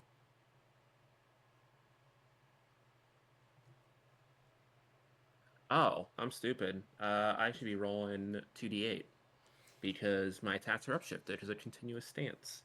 So let me actually see if that would have changed that 25. So I rolled a 17 on the d20. So that was actually a 27. Hits. Okay. And I will spend... 2 hits, 1 miss. So I will spend... Because the one was a crit, so we'll do crit damage. I'll spend a personal power on the crit. Okay. To do the extra continuous stance damage, because it's going to get doubled. Let's go. So, all together, it's going to be, on the crit, it's going to do 1, 2, 3, 4, 5, 6, 12 damage with the double. And then the second one will just do the normal 2 that it does, the sword does. Because I will not use a point for that one. Yes, I love it. Okay. As I just bash at him with the first one, and he's able to parry that, but it leaves him open and just 2 quick slashes across the center of his chest. Hell yeah. Damage connects. You see these sparks of gold and green and silver and black pulling off of the Reaper of Triforia's body from this currently unrelenting pummel that's going on. He is still standing. Mm-hmm. Up next is the Soul of the Dragon, JJ. Oh, yeah. In true Oliver standard. Or did he resist it? He's still right there. So Okay. he could still attack him. He just can't get closer. And rolling to see how dumb JJ's going to be with his uncle backing him up, he agreed. Do the dumb thing. He's an Oliver. I mean... You see the attachment on the top of the sidearm he was using get removed. It looks like a baton of some kind. As he spins it, puts it back into the holster at his side, and he slides the dragon dagger into the top of this sidearm. And as he does, he points it forward and just starts pulling the trigger as many times as he can. He is going to spend a point of personal power. Okay. 2 points of personal power to engage a volley attack. So regardless of range and cover, he is going to target the Reaper, and the energy that's coming out of the dragon dagger and the blaster piece that it's attached to is a combination of both pink and green energy. Not Makes as sense. not Wonder uncommon. why he was using his mom's moves. That works. Not his mom's. If you would like to roll alertness for that, I will tell you. And with a 31 on his volley, 16 on the alertness. That does 4 points of damage. 16 on alertness. Yeah. When he slid the dragon dagger onto the blaster piece on the bottom, he Mm-hmm. also put a card into the where the magazine well would be on this sidearm. It looked like the SPD license card. Mm, it's one of his teammates. Okay, that's sad. And Okay, you're cool. pretty sure he's got all of the other ones Yeah, cards with him, because that's true Oliver fashion. I'm taking fair enough. everything I need. I'm not using one power right now. I'm I'm using all taking 3 grid colors that I have access to. everything I need. So he Olivers don't use 1 grid power. It's boring. deals 4 points of damage against the Reaper, and that breaks his silence. Uh, he is going to then use his. I'm going to spend the story point you gave me to benefit you, because it Mm-hmm. makes sense. Uh, you see him tap at the gold Oh yeah. shield on his chest, and the patrol lights on the side of his helmet stick out as a mouthpiece, like a headset piece comes out of one on one side, two laser finders or some kind of aiming device come out of the other one. The rest of his armor, where it was white or gray, has gone all black. The dragon shield itself becomes almost like a tactical vest over the front of him, and the three looks like three dragon claws down the front Ooh, as he engages Soul of the Dragon SWAT mode. that's badass. As he Okay. starts stepping back with the SWAT Defender shotgun and is ready to put more more volleys down if needed.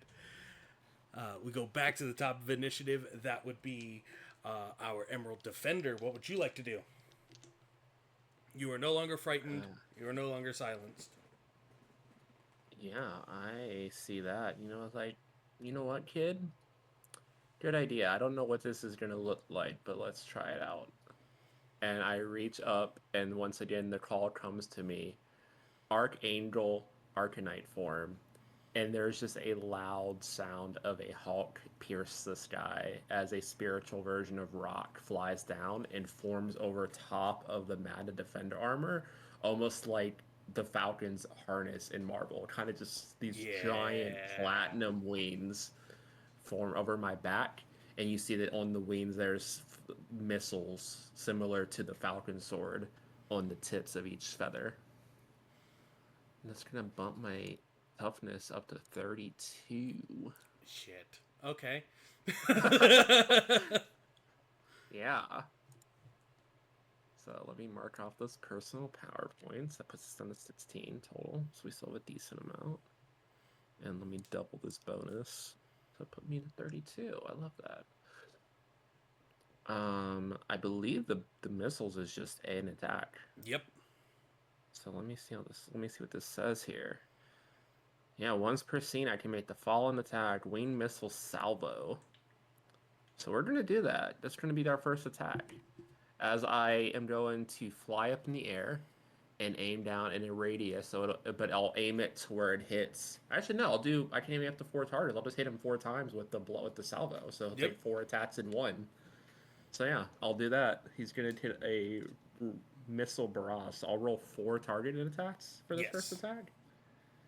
I think it might have its own roll. Actually, let me still check. I think it still No, uses targeting. still just uses my targeting. Well, where's my D10? I don't think this for benefits off continuous because this is a ranged attack and it's Yeah, not with no. the magnet weapon. So 21, a 29 with a crit, 29 hits. 13, and then a 26. So I think 2 hits. One of them was a crit. I'm right? Yes. Okay. They do 2 energy damage per hit, so that'd be 6 total with the crit. Okay. how And we then roll. Deadened Shell. yeah, go for it. And then after that, I'm going to dive bomb for my 3 melee attacks. He succeeds on his Deadened Shell. Okay. So he'll gain resistance to energy damage for the rest of this turn. Mind you, So he he is has that attack. not the ones that were already happened. Everything for the rest of this round, if it's energy damage, he'll half it. That's fine, because it's not going to be... Oh, actually, he also took 2 fire damage because of the crit. 2 fire damage? Because it does 1 fire damage on crit. So actually, it would have just been 1 fire damage, actually. Sorry. But yeah, it does fire damage on a crit.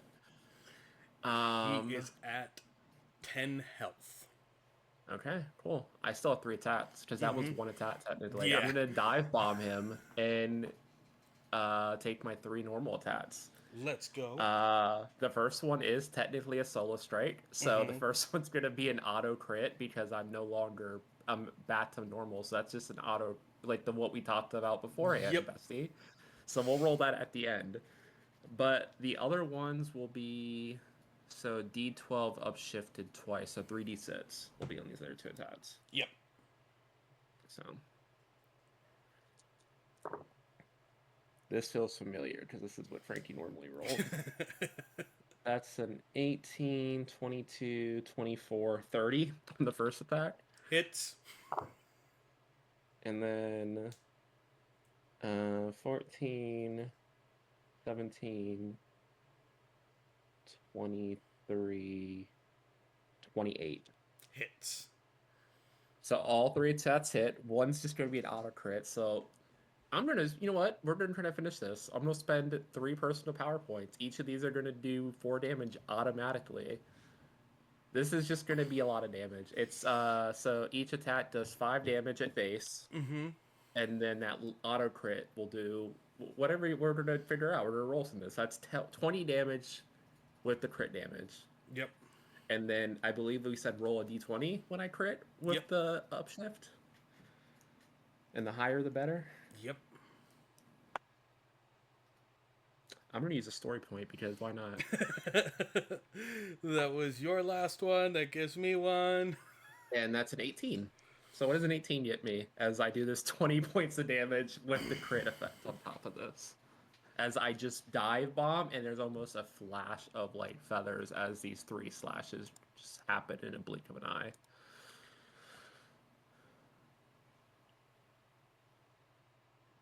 There is a world that exists where the Reaper of Triforia returned to Earth to claim it for himself and his family. There's a world where he's defeated.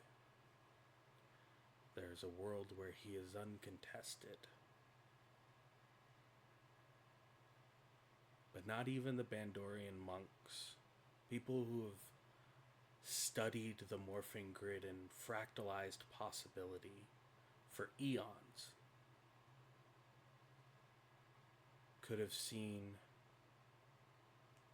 David Trueheart be cleansed of his hatred.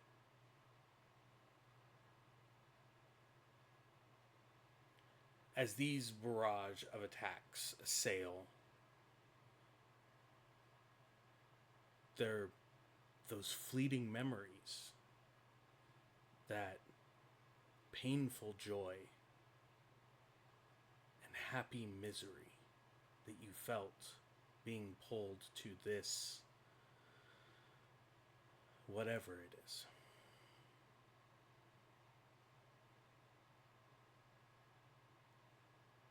Everything doesn't have to end in pain.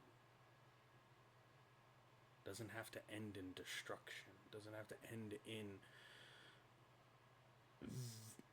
just vitriol powered response to adversity. There is and always has been something in the morphing grid, something within your bloodline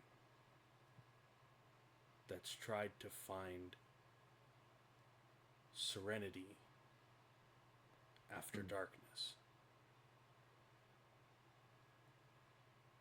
And after all of these attacks, all of these strikes,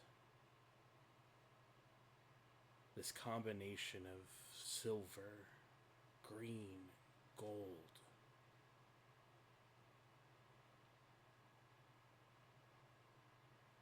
David Trueheart stands untransformed, unmorphed, scared, confused, before he falls unconscious. There is no Pyramidas in the sky. There is no gold zeomorpher on his wrist. There is no trace of connection to the morphing grid on David Trueheart.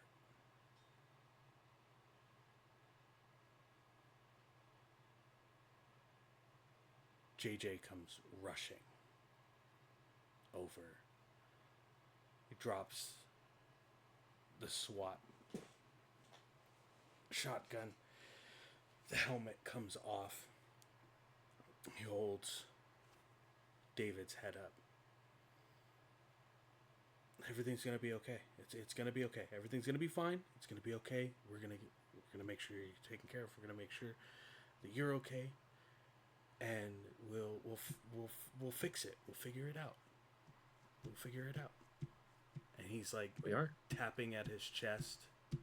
We are gonna fix this. In this moment, with that auto crit, I want to try to ride it a little bit and do a spellcasting roll. I'm assuming JJ's Morpher is the one that has me contained, right? Yes. Since it was the only one left.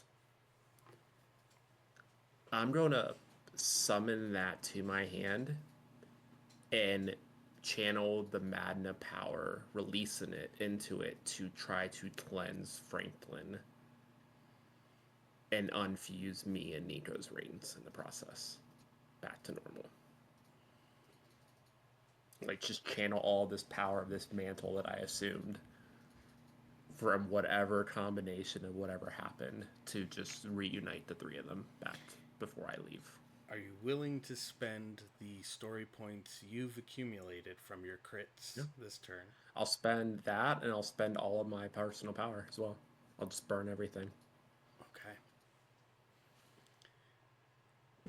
You feel that connection, that alchemical, magical, ethereal connection.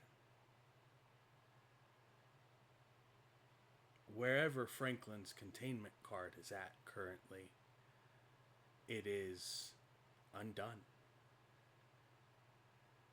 Because the person that's held within it is not guilty of anything.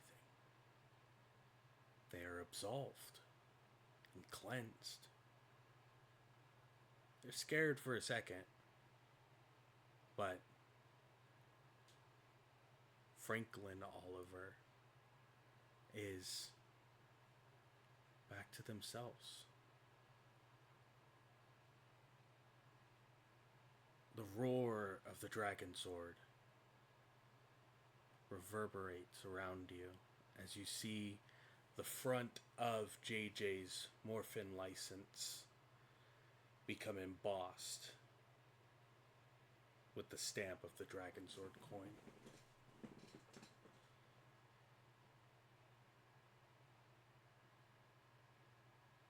And you hear a voice.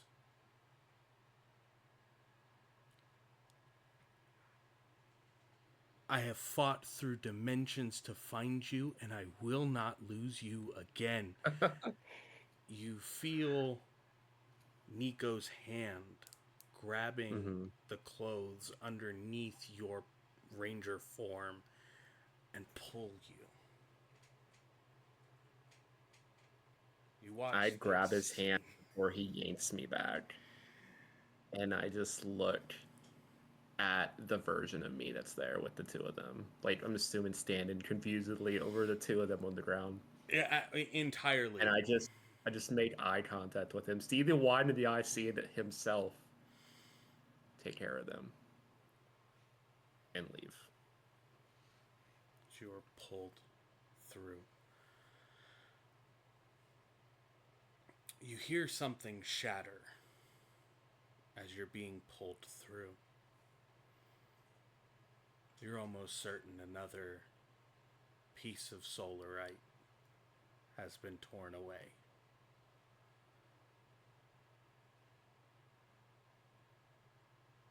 But there's peace that you have never felt before. There's a world where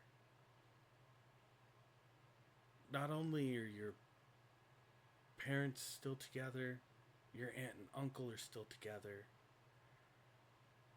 your cousin, even though he calls you an uncle, he becomes a ranger.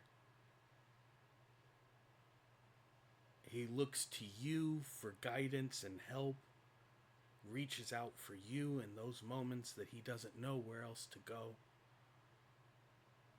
There's a world where that exists. That's not the one you're going back to.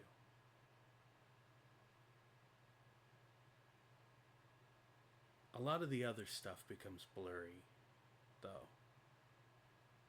You can't remember that captain's name, but you remember that wolf-like appearance. You can't remember exactly what you were shown about the timelines, but there was something about a missing Phantom Ranger.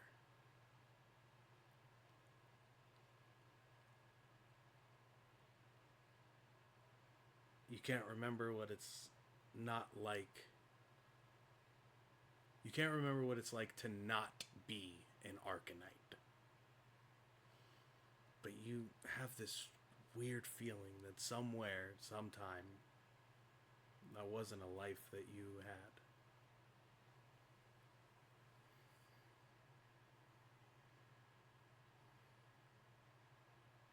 You get home and a few days pass. You tell Nico everything that you can remember. You try spell casting to maybe pull the memories forward, maybe uncloud them, clarify them. But every time you do, there's something screaming in the back of your mind to leave the grid alone, to not use the grid.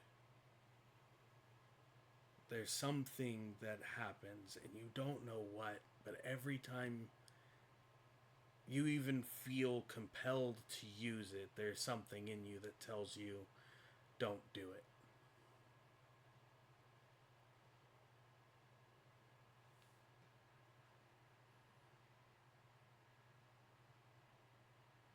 Do you tell Dior to look into that Phantom Ranger from Area 52? I think so. I think in like the week after everything happens, he remembers enough to know he wouldn't have met his friends, wouldn't have become an Arcanite, how bad things could have been. He surprises Nico. He flies out everyone. He flies out his family and throws a belated wedding reception for everybody in the dojo, the newly renovated dojo that he spent a ton to get done in the week. I don't care what it costs. By Thursday, this needs to be done. Maybe does some magic bullshit to speed it along a little bit. They're taking down those fucking defenses.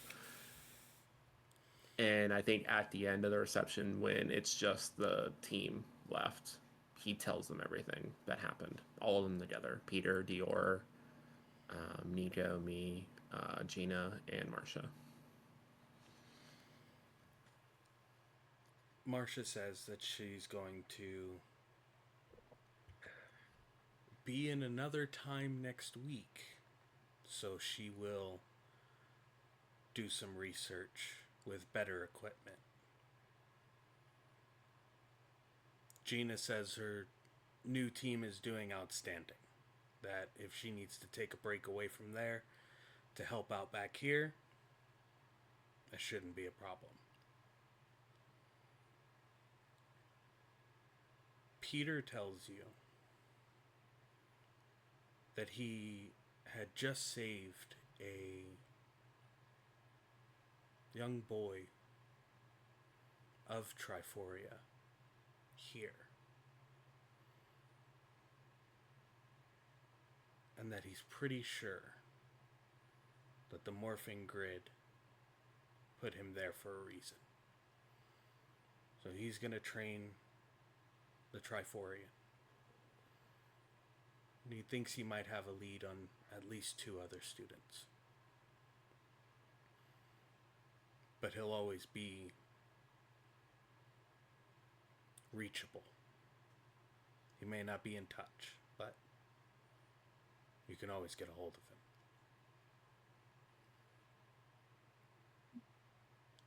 Lamont is the one that scares you as normal. Yeah. He tells you that he already started the paperwork on having that Phantom Ranger transferred to his laboratory. That once it's all ready to go, he's going to get the power ruby from the Arcanium Plexus and try and figure out why there were 2 Phantom Rangers in one universe.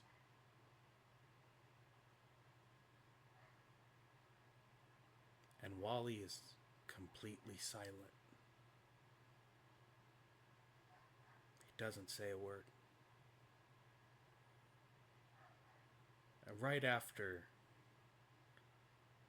Lamont says what he is, or what he's planning on doing, Wally is nowhere to be found.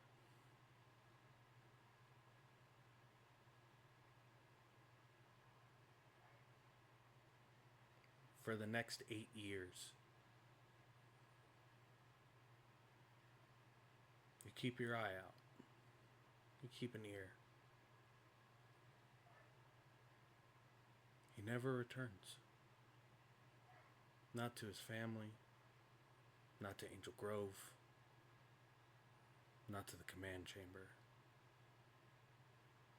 He's just gone.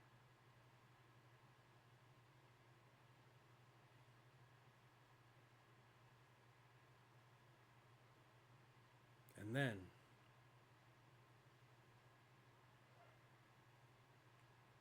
your second wedding anniversary. Because Nico's not letting you get away with only one. A familiar green sparking happens on one of the mirrors in the dojo. God damn it, JJ. And I assume in these last 8 years, because we don't need a ranger team here because we still have the fairy force here, that Nico and Frankie have been running the Arcanium place to kind of keep track of everything that's going on and to keep in shape in case they're needed. As that sparking happens and the letters first begin to form, they quickly stop. The mirror dances like water before a Phantom Ranger in white armor, gunmetal gray and black coloration to it, steps through. You hear the voice of Lamont.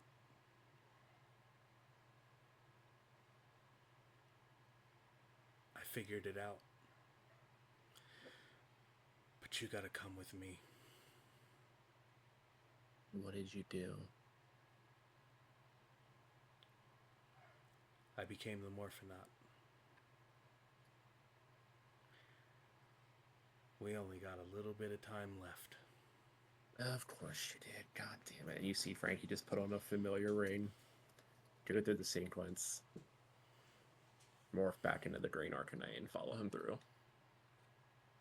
And that. Oh, and you just see like a hurried like text. Out with DR, be back later. And that Love you.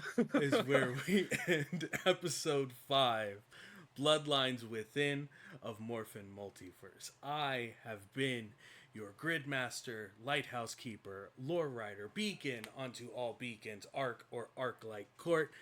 And holy shit, a raid at the end of it. Hello everyone, welcome in, thank you for the raid. You're gonna check the VOD. Check the VOD once this is done.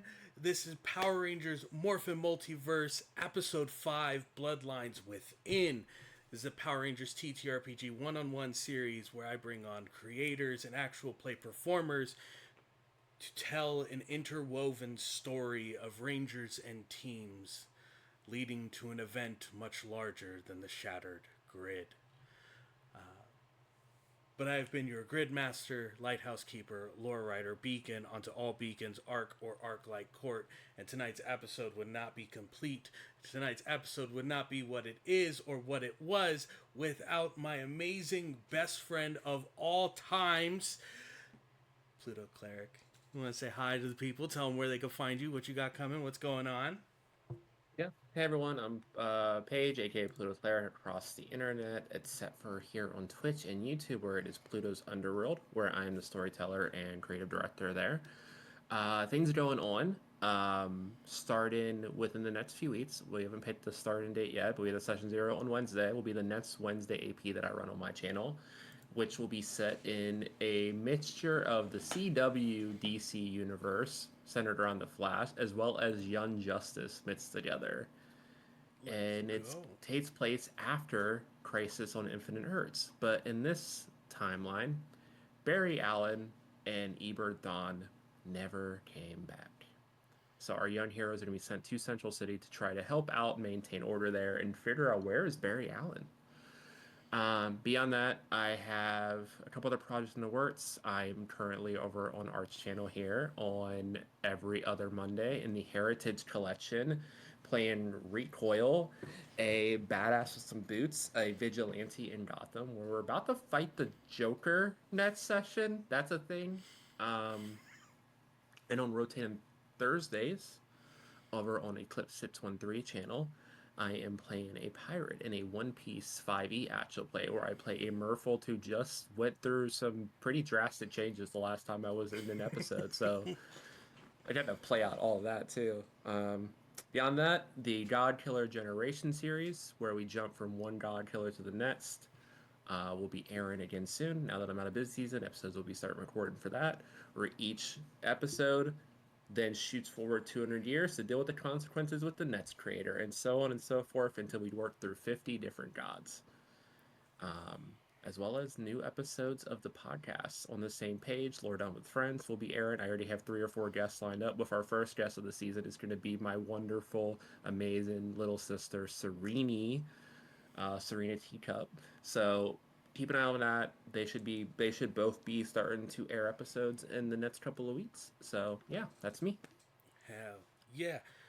And again, I'm Arc or Arc-like Court. You can find me all over the internet at Arc-like Court. But the best way to keep up to date with me and all the cool things I'm doing is at arclikecourt.com. You can request me as a DM on Start Playing. You can check out my Power Rangers videos, both the TTRPG and lore videos that I have out. You can get some of our merch, sign up for memberships, find me all over the internet.